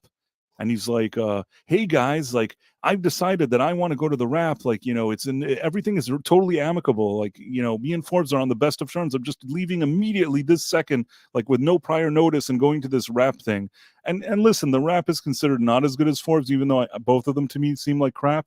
But the Wrap is like, you know, is I guess like lower level than Forbes, but then he couldn't even like, you know, he didn't even survive at the Wrap. I think they got rid of him too. Scott Mendelson is kind of like, in my opinion, kind of like the J.J. Abrams of entertainment journalism. It's like they bring him on and he seems like all like flashy, but then once he's around, they're like, maybe this guy isn't that so great. So then he went to the Wrap, and then finally he ended up now at that publication Puck. You know what that is? I've never heard of Puck. Okay, what happened was this is another thing. You know, I feel like so many of these legacy media people are kind of scrambling. There used to be like the Hollywood Reporter or one of those things, and there was a guy called, and I kid you not, Matthew Baloney. His name, it's not spelled like baloney like the way you think, but when you read it out, that's what it is. His name is Matthew Baloney, and he is baloney, like which makes me laugh. So he's like, he one day got up and he's like, I'm starting my own news publication called Puck. And it's going to be really different than the Hollywood Reporter. We're really going to give you a lot of like insider stuff. But most of the time, his insider stuff also has that angle of whatever they're peddling from behind the scenes. It doesn't feel like, it's not like when you and I talk about stuff. There's always some weird angle to it. You know what I mean? He may have some insider information. I'll give him that in a sense that from time to time he may write something half interesting, but most of the time it's always drenched in some weird angle that I don't like.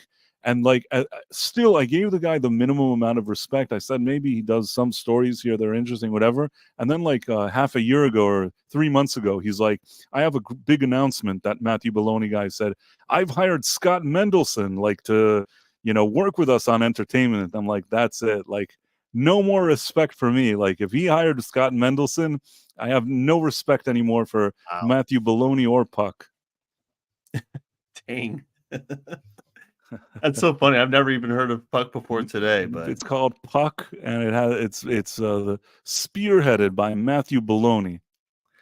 Man, sounds like an honest reporter. You're probably thinking he's making this up, but no, this is true. Let me see if I can pull this up. Puck, Matthew Baloney, Scott Mendelson. Oh, so Backyard TARDIS says, wait, in EU, Spice was a stand-in for cocaine. Are these girls having cocaine ice cream?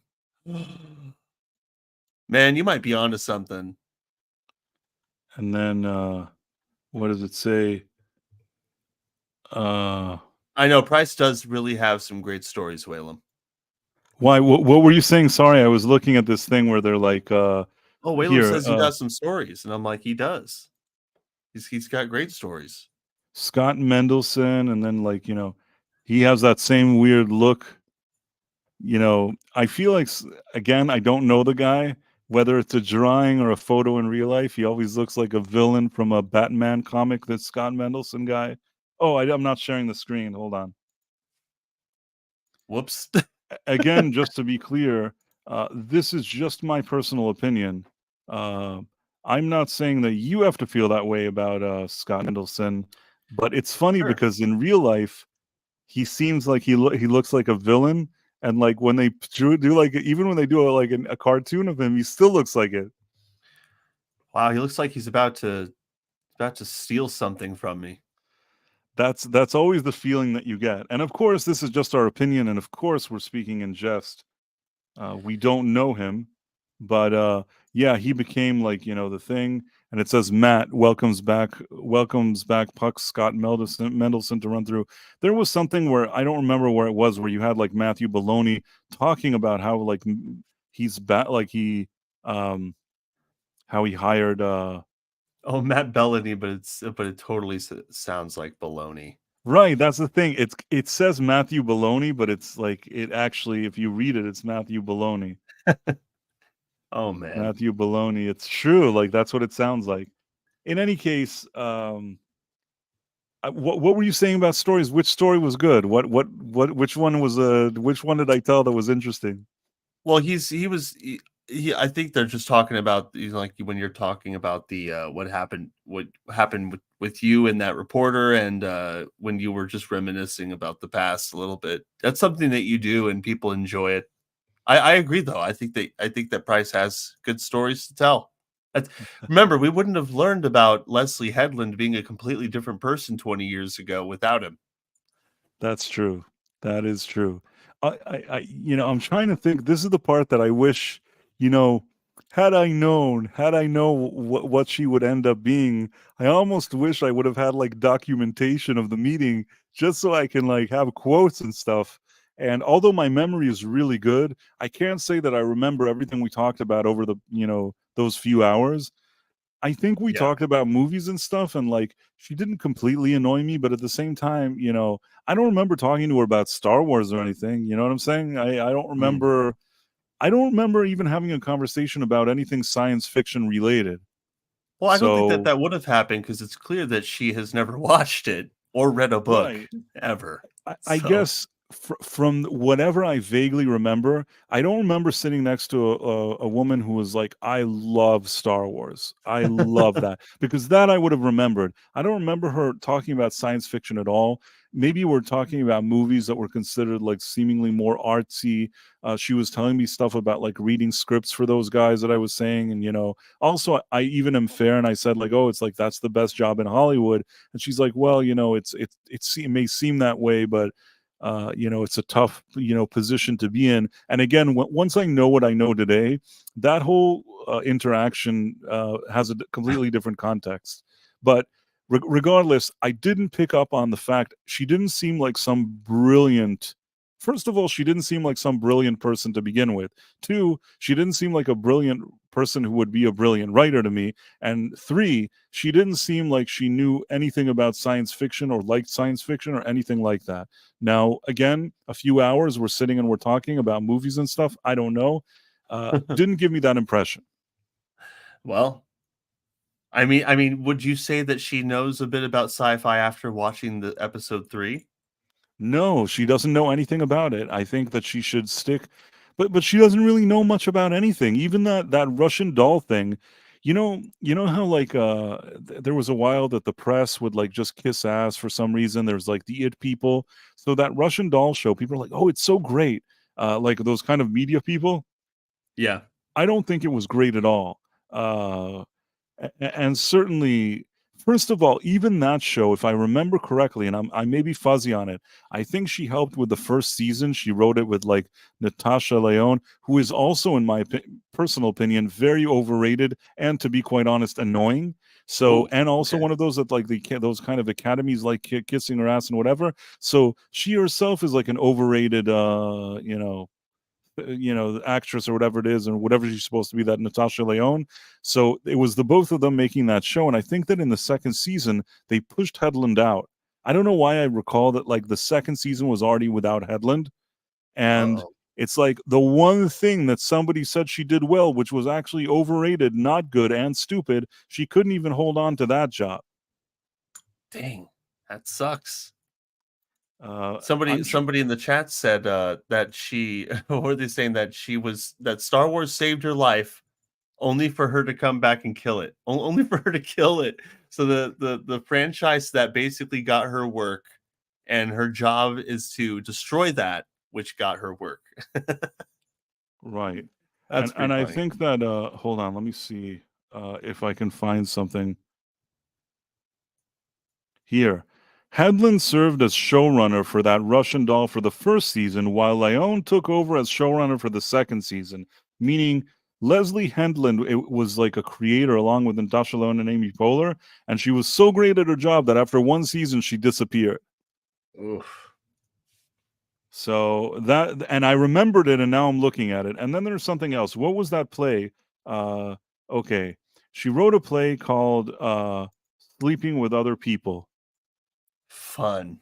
What a no wonder she got picked for Star Wars.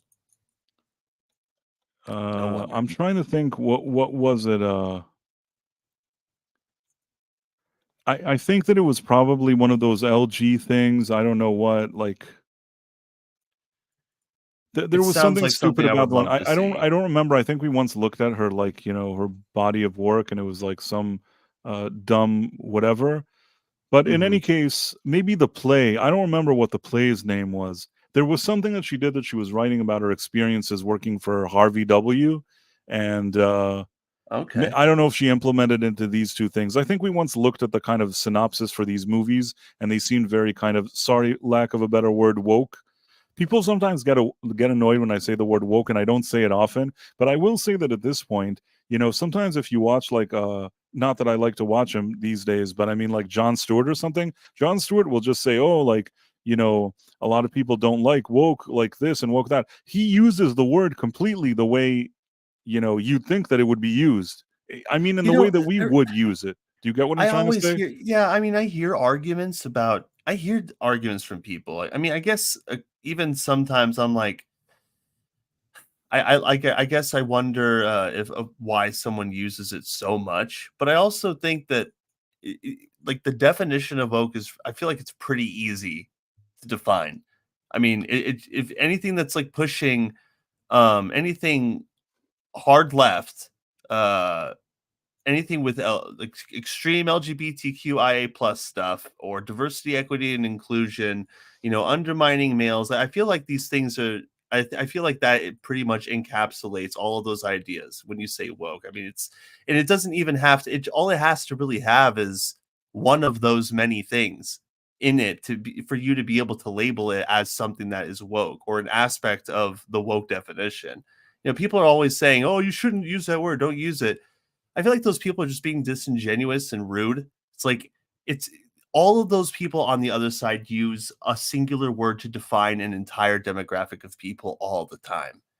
And most of the time, people are just using the word woke to define an ideology, not even to, I mean, I guess, like, not even to define people, but just to define this huge agenda push across the board, like in entertainment, all sorts of mediums.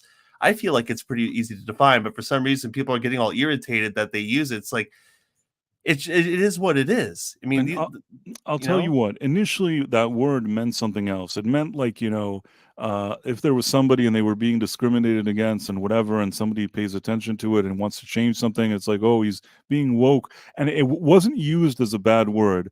The problem mm, is, even if the intentions of whoever used it first at some point was to highlight some kind of problem in society, unfortunately, at this point, nobody thinks it is aside from what we think it is. Even somebody like Jon Stewart, when he sits and does his show, which somebody was asking here in the comments, I think it was Matthew Marcillo, he was asking if Jon Stewart isn't back on the Daily Show. He is. The Daily Show basically was doing so badly and was basically with you know, 1 foot in cancellation, that they struck a deal with Jon Stewart that once a week, like on Monday, he mhm, shows up and he does a once a week Daily Show. I guess just to save that network and that show, because like when he's there, a few people that maybe wouldn't normally be are watching it. Although really, Jon Stewart of today is not the Jon Stewart of yesteryear.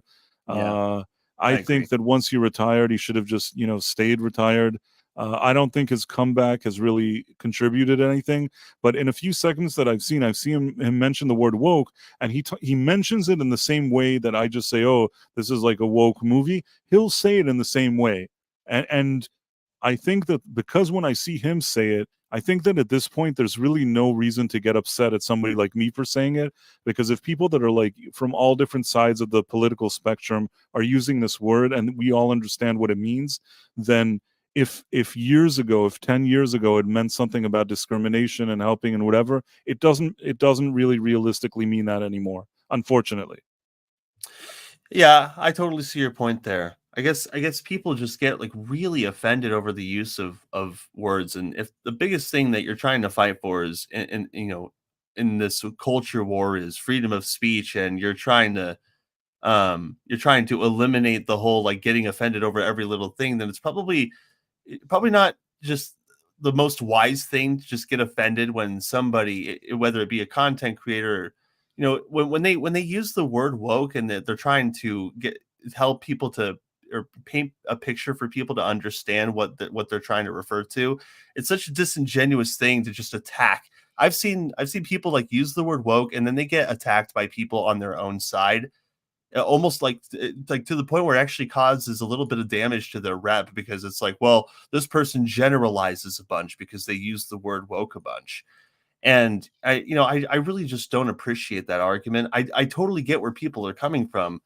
But at the same time, I mean, it's not, sometimes it's a little bit easier even to use that word to be able to define something, because most of the time people can generally understand what that is. I mean, when someone Right. says that, like when I'm listening to somebody use that word, I generally understand. Like I'm like, oh, okay, well, if he's saying that it's woke, I mean, it could contain this and that, and but I don't know. I totally get it though. I get it.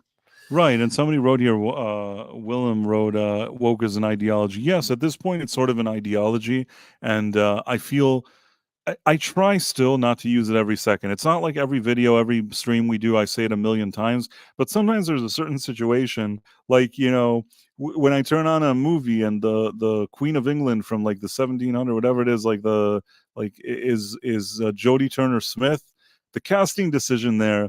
There's really no other way to describe it other than kind of a woke casting decision. I mean, Yeah. what else are we going to call it? What other casting decision could you call that casting? Nothing really, I think. Well, I mean, yeah, I mean, a lot of the things I've seen people say, like they're making demands. They're always demanding, like, well, you need to be ultra specific. You can't just generalize. And people don't always have time for that sort of thing. But yeah, again, I totally get it. You want people to be more specific and not just use a general term to describe everything, since that term has been overused and twisted up. But just to be fair, to play the devil's advocate, the people on the other side, for example, have been calling anybody who is against this a bunch of MAGA people, and they've been doing that for a long time. And that's like the most generalized term that you could use, since the term, for example, MAGAs, make America great again. Like who would want, like who would think that that is a bad idea? But of course, people on one side have demonized that word, and so the very use of the word now is just like a big gasper for so many people. It's like, oh, you're a MAGA. It's like, dude, it's just, it's crazy. Yeah, people get offended over a lot of stuff, but nobody gets more offended than Eric Booger Kane of Forbes. Well, again, calling somebody a booger, dude, that's like a internet death sentence for I journalists. don't know how Okay, he's going to recover from that. that's funny Although, too, because he's like, don't act like a child, and then you call him a booger. It's just hilarious, dude. and that's what pushed him over the edge. Yeah. He couldn't take it. It was like that was the last straw. That I showed him how he was like kissing their asses with Luke Skywalker, and then I said that he was a tiny booger. That was it. That was like that was the straw that broke the camel's back. Yeah. And yeah, I mean, just to sum up this whole Star Wars thing, when I was watching it, you know what I was thinking to myself?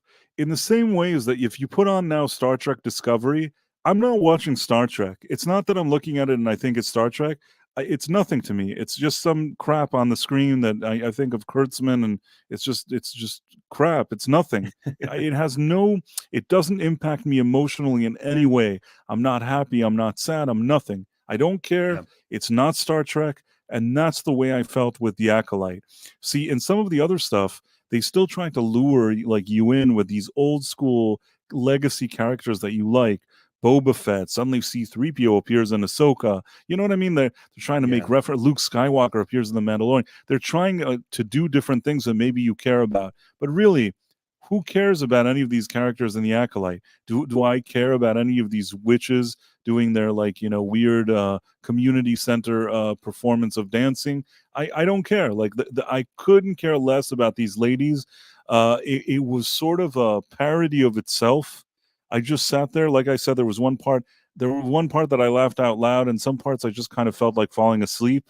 Uh, Yeah, it's the bottom of the barrel, and it's so far from what Star Wars is that you can just watch it and feel nothing. Uh, you don't true. even have to watch it. Just like I'm still watching it because we review stuff and we talk about it, and maybe we're saving some other people the trouble of watching this crap, and we can all laugh at it together. But generally speaking, if you didn't watch it, nothing bad would happen. And there are people, I know, friends, even the ones that do reviews, and they're like, you know what? I don't even feel like watching it. Yeah. No, I agree. One of the things that I think one of the worst things about it is that this is the episode that redefines the Force. It redefines the Jedi and the Sith, and it it paints a whole new picture for everybody. But the character that they use to redefine everything is one of the most unappealing. It's just some tribal looking black lady in a bunch of robes, and she has no lasting impression that she leaves on people. Her presence is just it's anticlimactic. Back in the original Star Wars movies, what you knew what good and evil were. When you saw Darth Vader and you saw him in action, the first thing he does is choke a guy to death, right? I mean, you knew what evil was. That was Darth Vader. That was the dark side of the Force. And you saw Obi-Wan Kenobi and Luke, and you knew that these were the good guys. Okay, there was a very fine, very very well defined line in the sand of who was evil and who was good. And their redefining of the Force in this episode, it just creates this muddled gray area. The way it's described is incomprehensible nearly. So this is supposed to be Kathleen Kennedy's big moment, okay? The Acolyte. And episode 3, while it's the Star Wars killer for us, it's supposed to be the thing that saves Star Wars to them.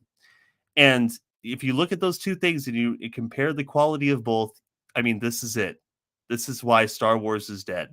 And it's just an uncreative, unambitious slog with uninteresting characters. I mean, that she is no Darth Vader, she's no Luke.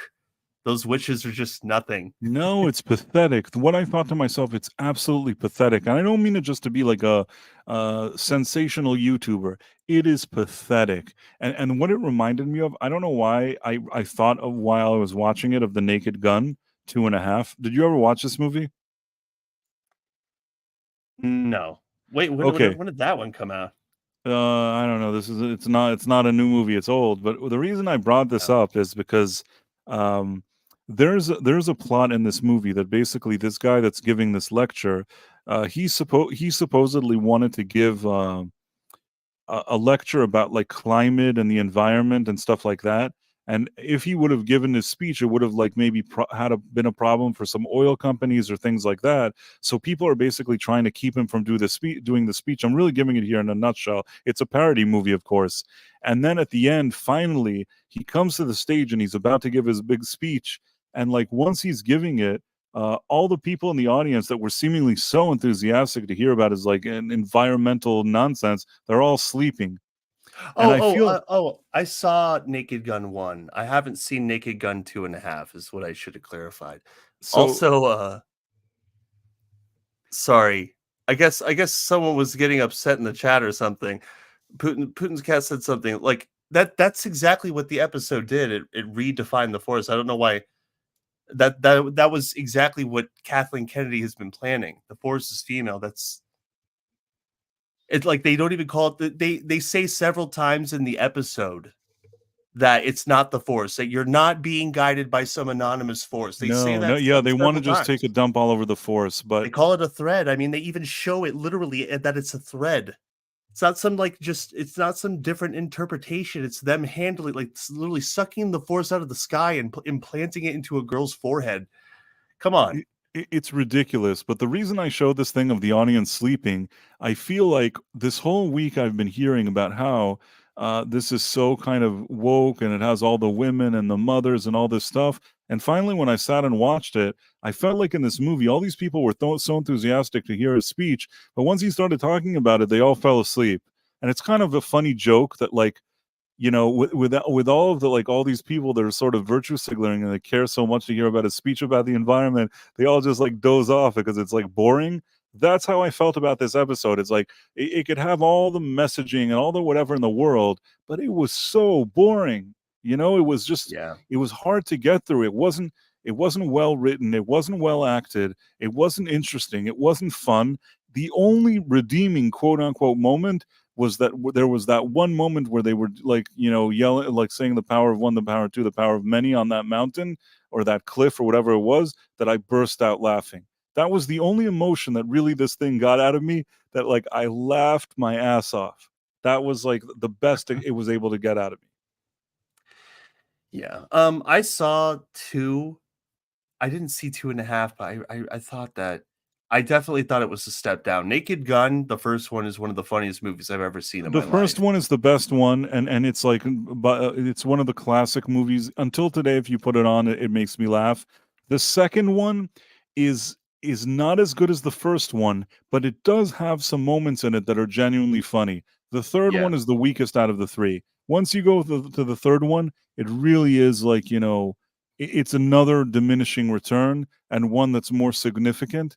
I still would choose all three of those movies over almost anything you call a comedy today. Uh, but the first one is still a cut above them both for sure. Okay. Yeah. Yeah, okay. Yeah, because I love the first one, and, man, maybe you said 3, so there's a third? Or is that the 2.5? Just to The be one that I clear. showed you, okay, there was one, there was 2.5, and there's 33 in the third. What I Okay, showed you 32 now now, was okay. the, like, what was apart from 22.5, which again, this professor gives a speech and they fall asleep. Maybe if you see the movie, maybe you'll understand the context a little more. But I don't know why I felt like the audience in this speech when I saw the Acolyte today, Yeah. that I just was bored. Like, I don't know what messaging there was supposed to be, but when you bore people, it doesn't matter what your message is.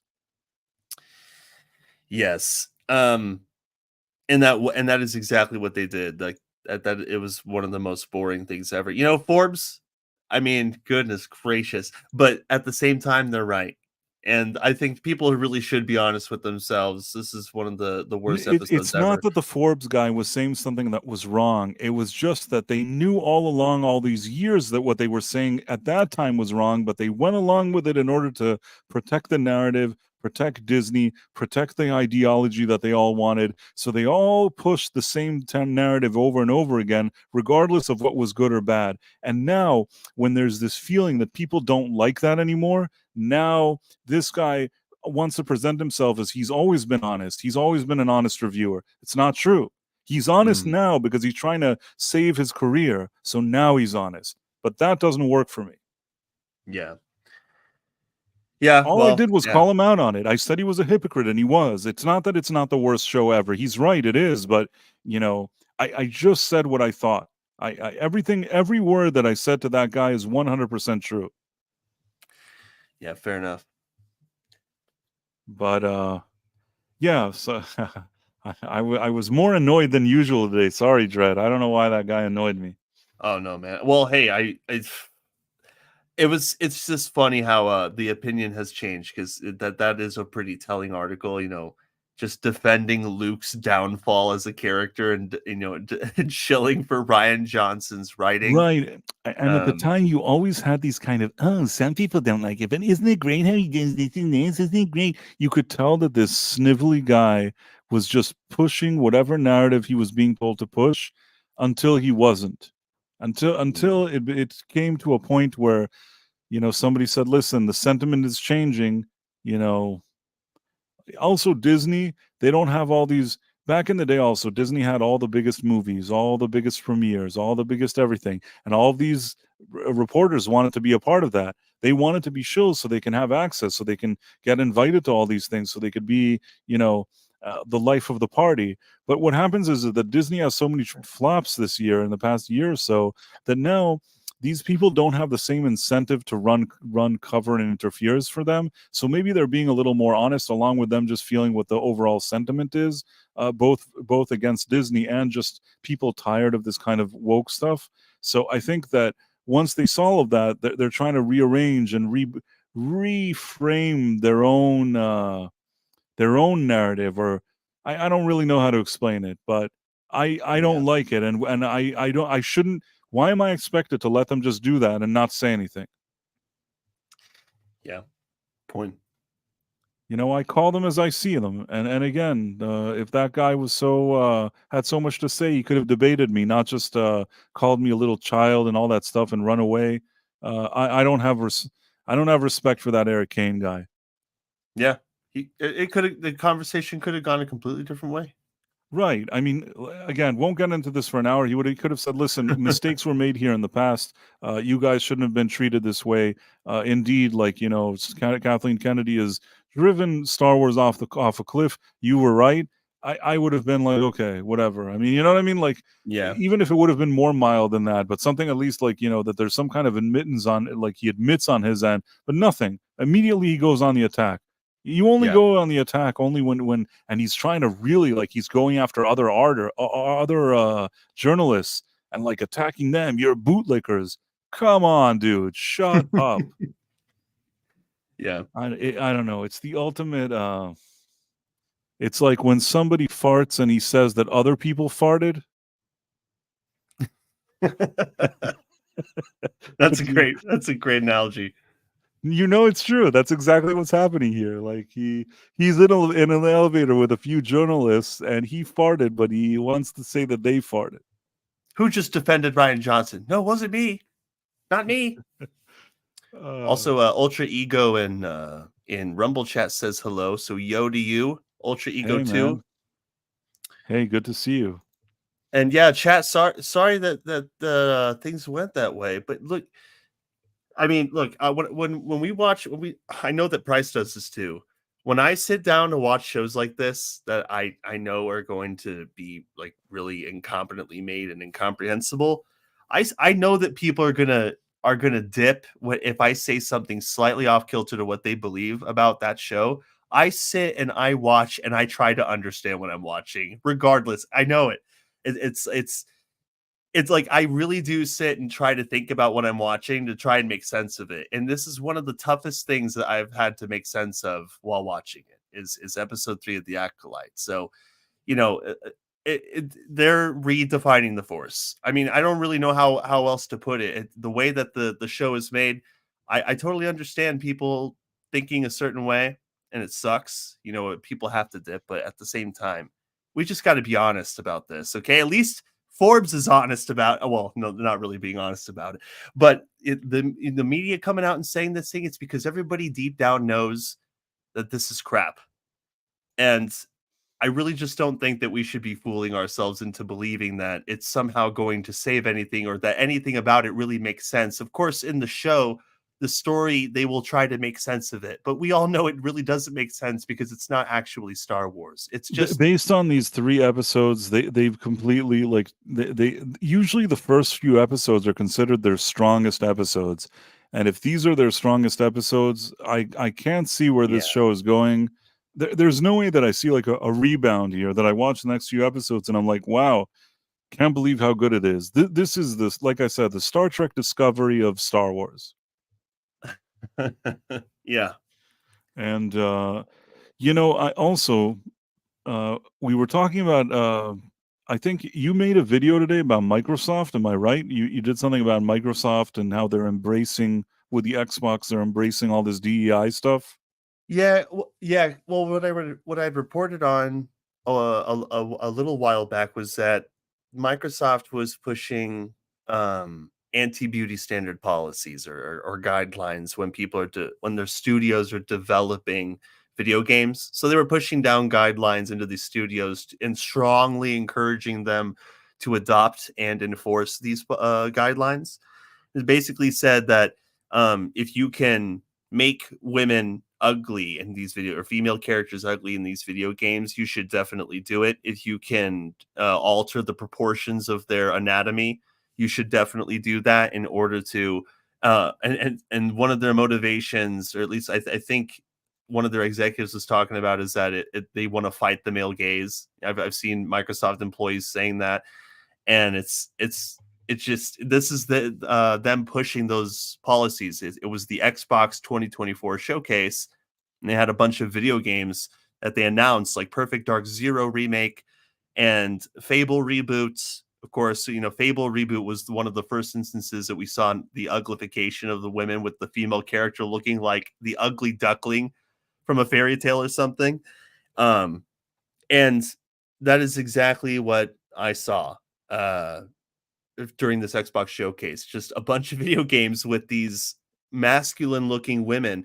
I think Joanna Dark was from Perfect Dark Zero, was like the biggest example of just this chisel, crimson chinned woman. They completely alter her appearance, and now I'm actually finding out today that the developer behind this remake is very for the LGBTQIA plus diversity, equity, and inclusion push stuff. They were talking about it in one of their blogs. So yeah, that's obvious. There was also again the ugly Fable female character, which is scanned after an actual actress model who is much prettier than the scan-in that they did. But everyone was saying that they improved on the look of this character, but they really didn't. And yeah, just a lot of other stuff too. Problems that I have. I'm a big Gears of War fan. I'm like one of those people that dominate in PvP all the time on Gears of War. Gears 5, nobody plays it anymore. But they announced Gears of War E-Day, which is supposed to be a prequel to the original games, and it actually looked like a lot of fun. It looks like it could be a blast. Unfortunately, there just seem to be a lot of these people with flags and pronouns in their bios who are like the guy who is in charge of this Gears of War game, for example. I'm really bummed about this. He's like he's head of like a Latinx for gaming, and and just like peddling the stuff in his bio. And he definitely looks like the kind of dude who would alter the video game from within. That they're all supporting the LGBTQ stuff, and I'm like, I was saying in my video today, I feel like we're in a losing battle, even though like we get small victories here and there. Like we get a victory with Sony for Helldivers, we get a victory with Sony like adding a bunch of outfits to Stellar Blade or something. But really, they are pushing this stuff so hard. I remember watching the PlayStation State of Play the previous week, and they had that game Concord I was telling you about, that 5v5 Overwatch ripoff where all the characters had pronouns.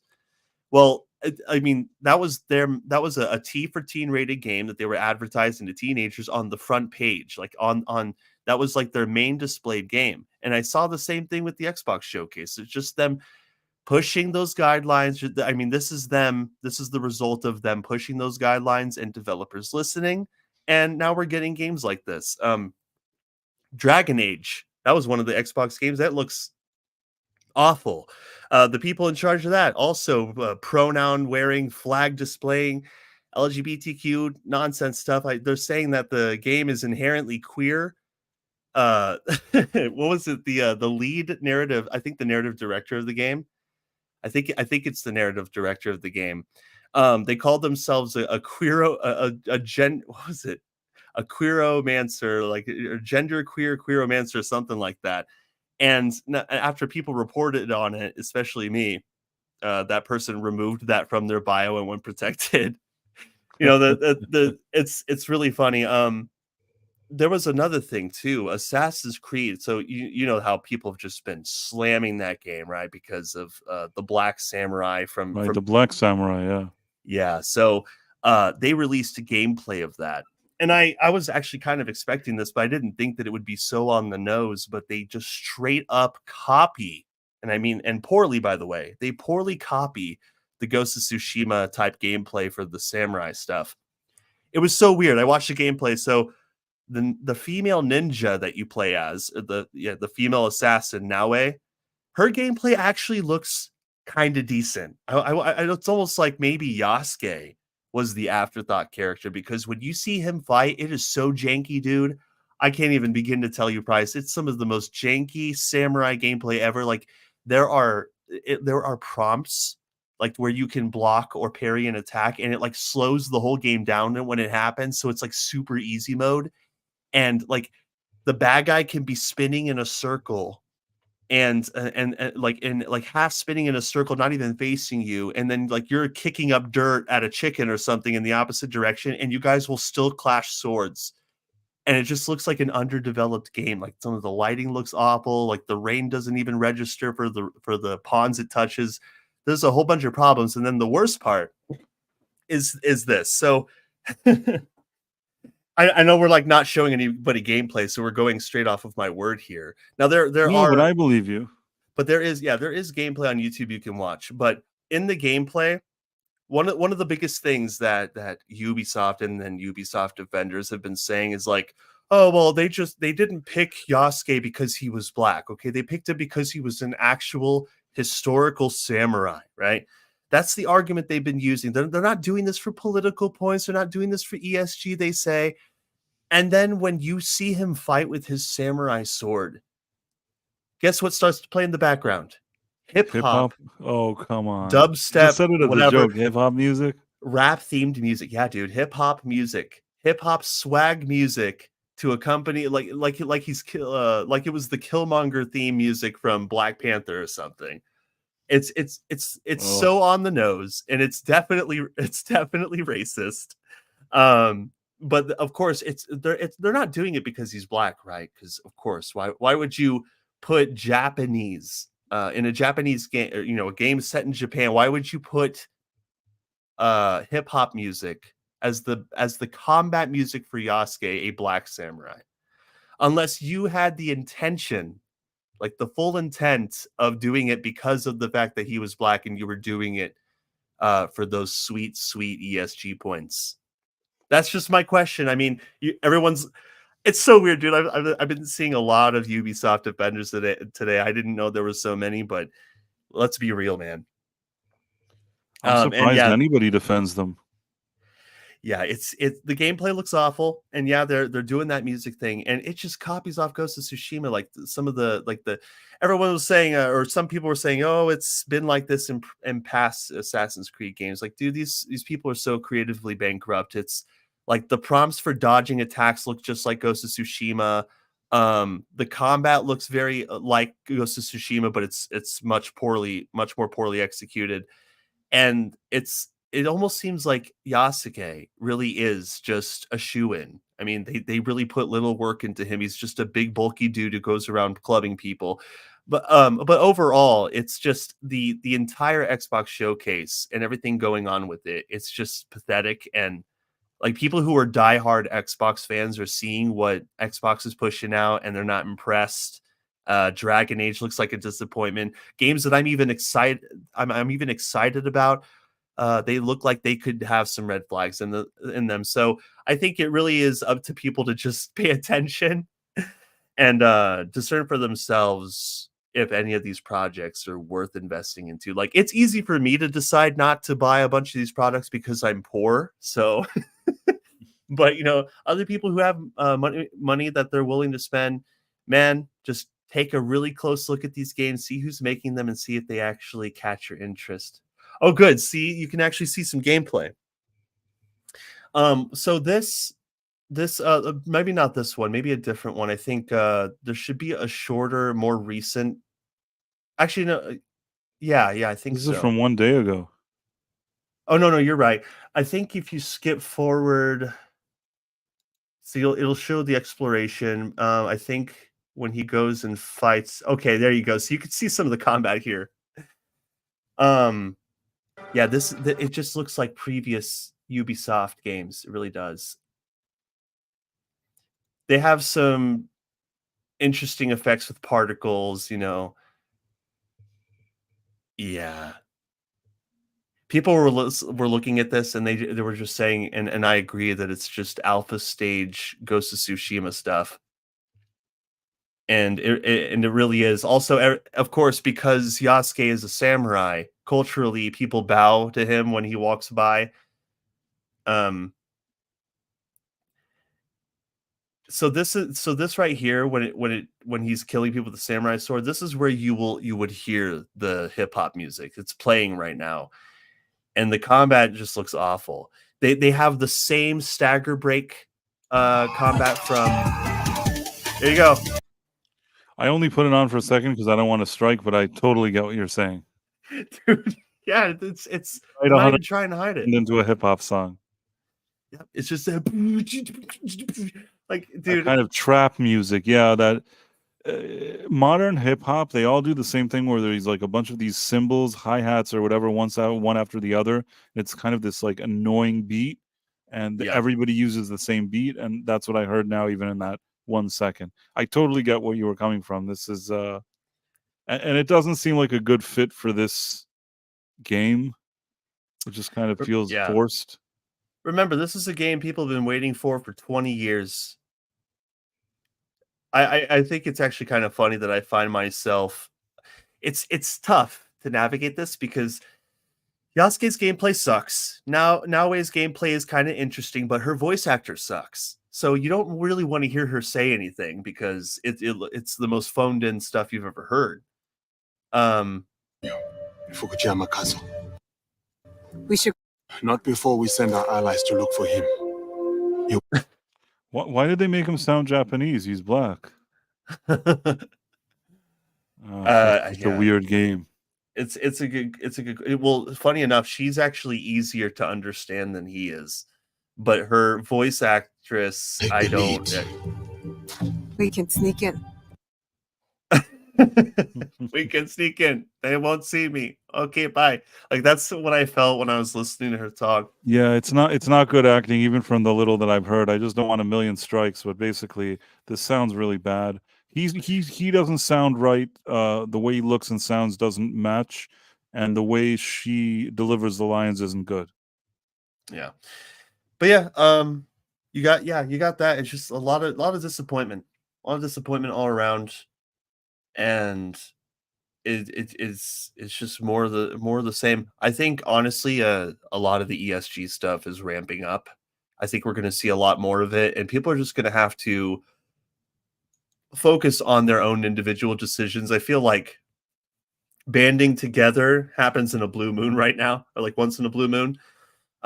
When corporations are like really overstepping, I think that's when gamers are banding together. But right now, I'm seeing a lot of people pre-order this game. A lot of people pre-ordered it before they even saw gameplay.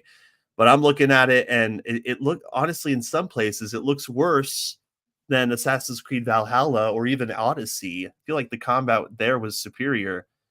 Much as this just feels like an afterthought. I will say though, Naoe's gameplay, it looks really interesting. She actually has some gadgets and she has a unique way of killing people. She rolls on top of that guy, stabs him in the face, I think. And she has a little I still think it's kind of dumb, but the whole way it's presented, but I think that what is cool is she has this little mouth breathing piece that that little bamboo that she breathes through while she's underwater sneaking behind people. So that's kind of cool.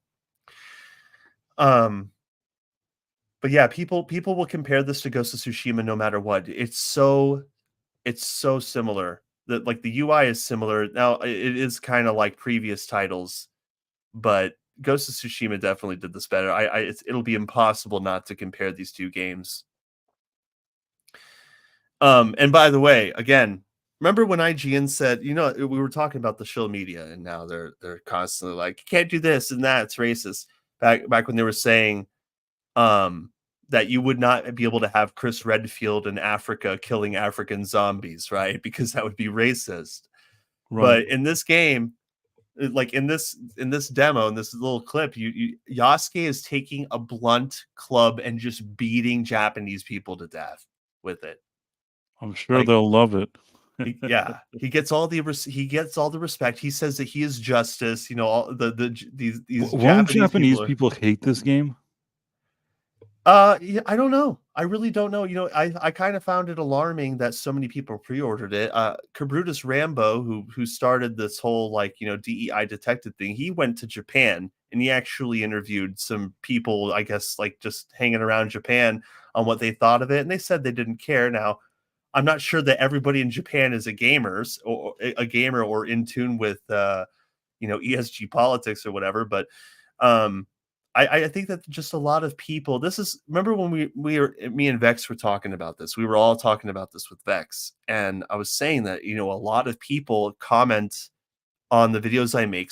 They always say, or they say a lot, that they just didn't know that this was happening. And I think that that's one of the biggest issues, is that just so many people don't understand what's happening, or they see what's happening, but they don't understand why. And I think that's why I just push so hard to keep people informed on what's going on. Because, And by the way, you do a great job. If anybody's watching us now, you should totally, whatever platform you're on, you should check out what Dreadroberts is doing, which is DREADROBERTS. Any platform you can think of, he's there doing videos, and you should find his channel and subscribe and follow it. Highly recommend it. Sorry, go on. you're. Thank you so much. Angry Canadian said, "Did you mention how the Xbox showcase had a black woman main character for half of their reveals?" No, I did not, and that's funny. Yeah, I think that's actually the case now that I think back on it. It's funny. I didn't even actually watch the showcase itself. I just pulled up all the game trailers. Someone caps to me there. Lara Croft. Yeah, by the way, they are totally messing with Lara Croft. Yeah. No, Lara Croft is not safe. No, she's not. She's getting reimagined. Yeah, big time. Oh, and I played the remasters also. I have those. They're actually it's fun. It brings me back to when Lara was actually just mercilessly killing wolves and growling at them while she did it. That was the real Lara Croft. The one we all know and love. Yeah, Japan, and that's the what sucks about this is Japan actually looks pretty decent in this game. The environments can look really cool, but that's not enough for me anymore. And I just No, can't, it's not. open just being an open world just is not enough. You have to like the character that you're playing. If you're going to be playing as Yasuke and Naoe for hours and hours on end, this is something I keep bringing up. It's you need to make these characters appealing and not put them in there simply because you're trying to cater to an ideology. And people can pick up on that pretty easily now. They're receptive. Gamers especially are very receptive. They pay attention to these things. They pick up. Now, there are a lot of people who don't know, but that's changing. But I don't know. I don't know if this game's going to fail. Star Wars Outlaws, again, another example of a character that absolutely blows visually, and you're going to play as that character for a long time. But the features and the world might actually be interesting in Star Wars Outlaws. Again, you have to just look at it yourself and make the decision. If you're like me and you don't tolerate any of the DEI nonsense, then there are probably going to be a lot of games that you don't buy. If you're me, especially if you don't have a lot of money like me.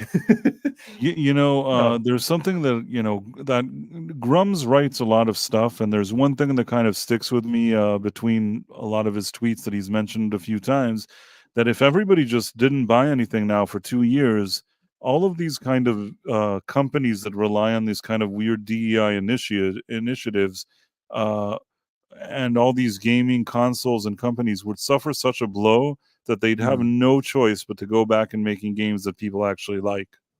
Yeah. Well, I hope that there are some games out there that have potential. There's this one really cool game made in the East, or I'm sorry, made in Asia, that's called Black Myth Wukong. And you play as the monkey god and fighting a whole bunch of folklore monsters and stuff. There are a lot of cool titles in development. But man, gaming is in trouble on the mainstream side. That I can definitely say for sure. They are being very brave with their DEI push right now.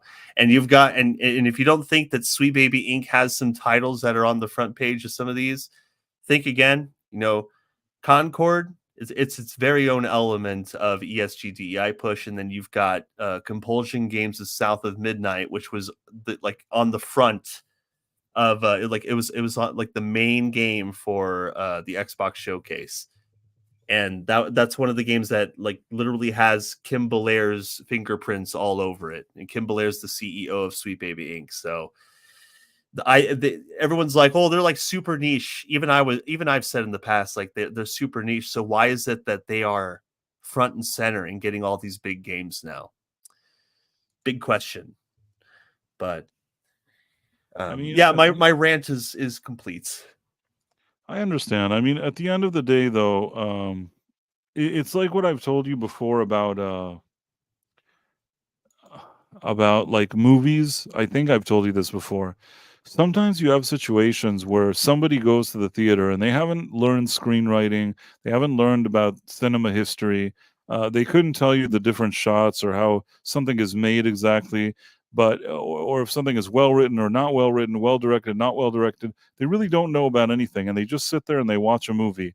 But even though they don't know all the things that maybe you know or that I know, they know when they're watching something that's crappy. And I think Yeah. that even though they'd be considered normies in that field, they still have an opinion that's valid in the sense they know when they're watching a movie that's fun and that they're enjoying versus when they're being lectured to or just weird messaging stuff. And I think it's the same with video games. That maybe you're saying people aren't happy. Some of them don't know exactly to explain why they're unhappy. They just feel it, but they don't really know why. That's a good point. Do you, I feel that way sometimes. do you get what I'm saying? They may not think about it like you do with the Black Samurai and all this other weird stuff and agendas, but they're looking at it and something doesn't feel right to them, Yeah, even you if just they feel don't it. look.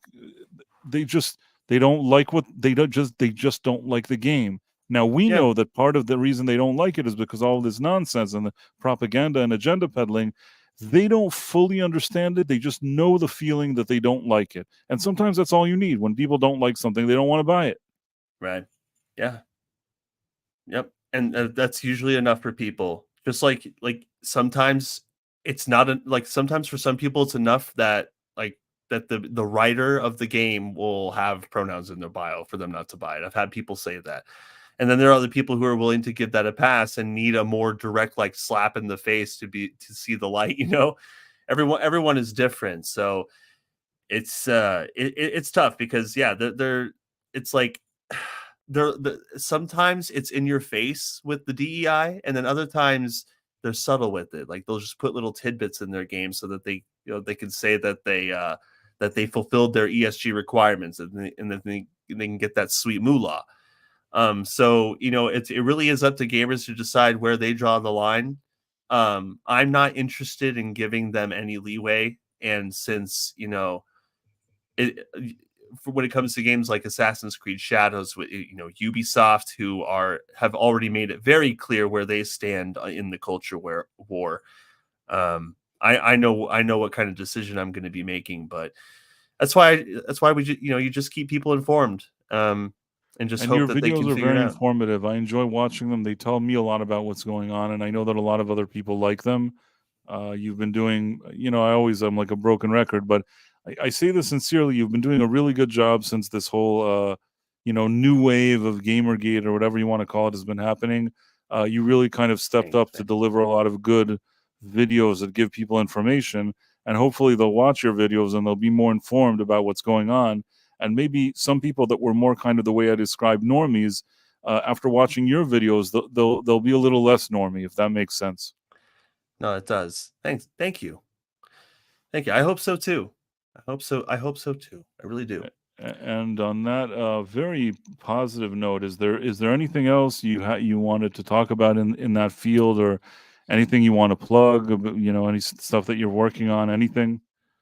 Well, the only stream I would bother showing up for if I was extremely sick would be prices, and that's what I did last week. I didn't get to upload very much, but now I'm uploading again, so just expect more me to talk about more stuff. I'm gonna try and dig through some of these companies. There's a lot of new games, so yeah, just stay tuned, and then in the meantime, Price has some Acolyte review stuff to do. Right. I mean, I myself was sick, and then I had a bunch of stuff going on. So, I don't upload, haven't uploaded recently as much as I'd like, but I'm going to try to fit that in because I know a few people have told me, hey, you haven't been posting enough videos, and I'm going to try to increase that. It's just, they take me a lot of time. And if I have a few other things going on at the same time, sometimes it's a bit tricky, but I will do my best to get back to that.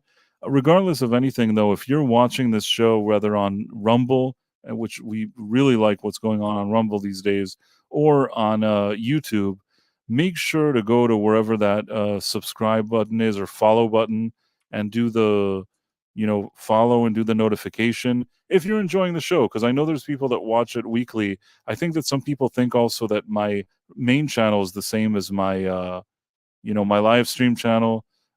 In some platforms it is, like Rumble. It's anytime you go to Price of Reason, you get everything there. But in other platforms, sometimes it's kind of separated. So if you're watching this and it's Price of Reason live, you should totally subscribe to it. Absolutely. And at this opportunity, I want to again say, there's a really nice audience watching us at Rumble.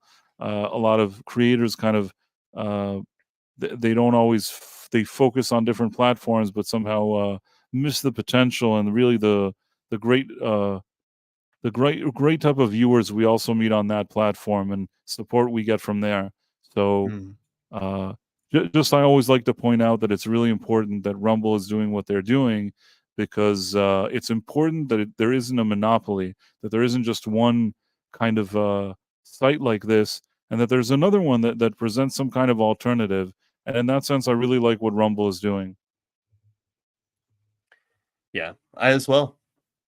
And Speaking of Rumble, Ultra Ego, also big thank you to all the chat you gave us tonight. It was really interesting reading your thoughts on what's been going on, and also glad to keep you informed, and great to also talk to you guys in the chat tonight. Crazy chat. Chat. So many great people here. From Willem to Joshua Calkins to Joey to Angry Canadian. I probably missed some. There was Matthew Marcillo, Mars Monkey Max, who I'm always happy to see.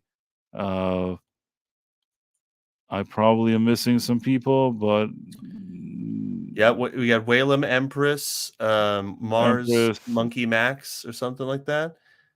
Yes. Yeah, a lot of people that we've seen be here every week. Stephen Mack, you said, I think. Shadow Chaser. Yeah, Shadow Chaser, and then Putin's cat was here, but dipped because I see. I forgive you, Putin's cat. Okay, we forgive I'm just you. kidding. Yeah, there definitely were a lot of people. Stephen Mack,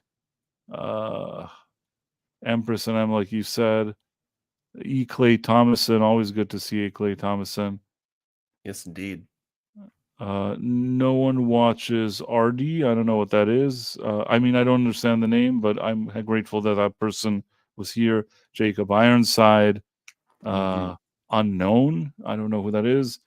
Eraserhead was here. Just a lot of great people. If I missed somebody, I apologize. I know there was a lot of people here. Scrolling back really far, we saw a lot of great names. And Matthew Marcelo says, damn, now the Acolyte made me want some spice cream. Yeah. Yep. Right after this, got to get some spice cream. Spice cream.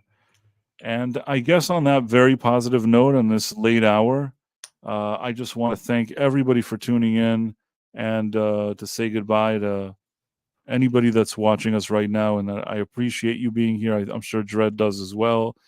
We appreciate that, there's people that are here, like he said, frequently, and we notice that, and it really means a lot to us. So thank you all for being here. And I guess you guys have a great evening. Great night, I guess. Good night, guys. Good night. See you guys again.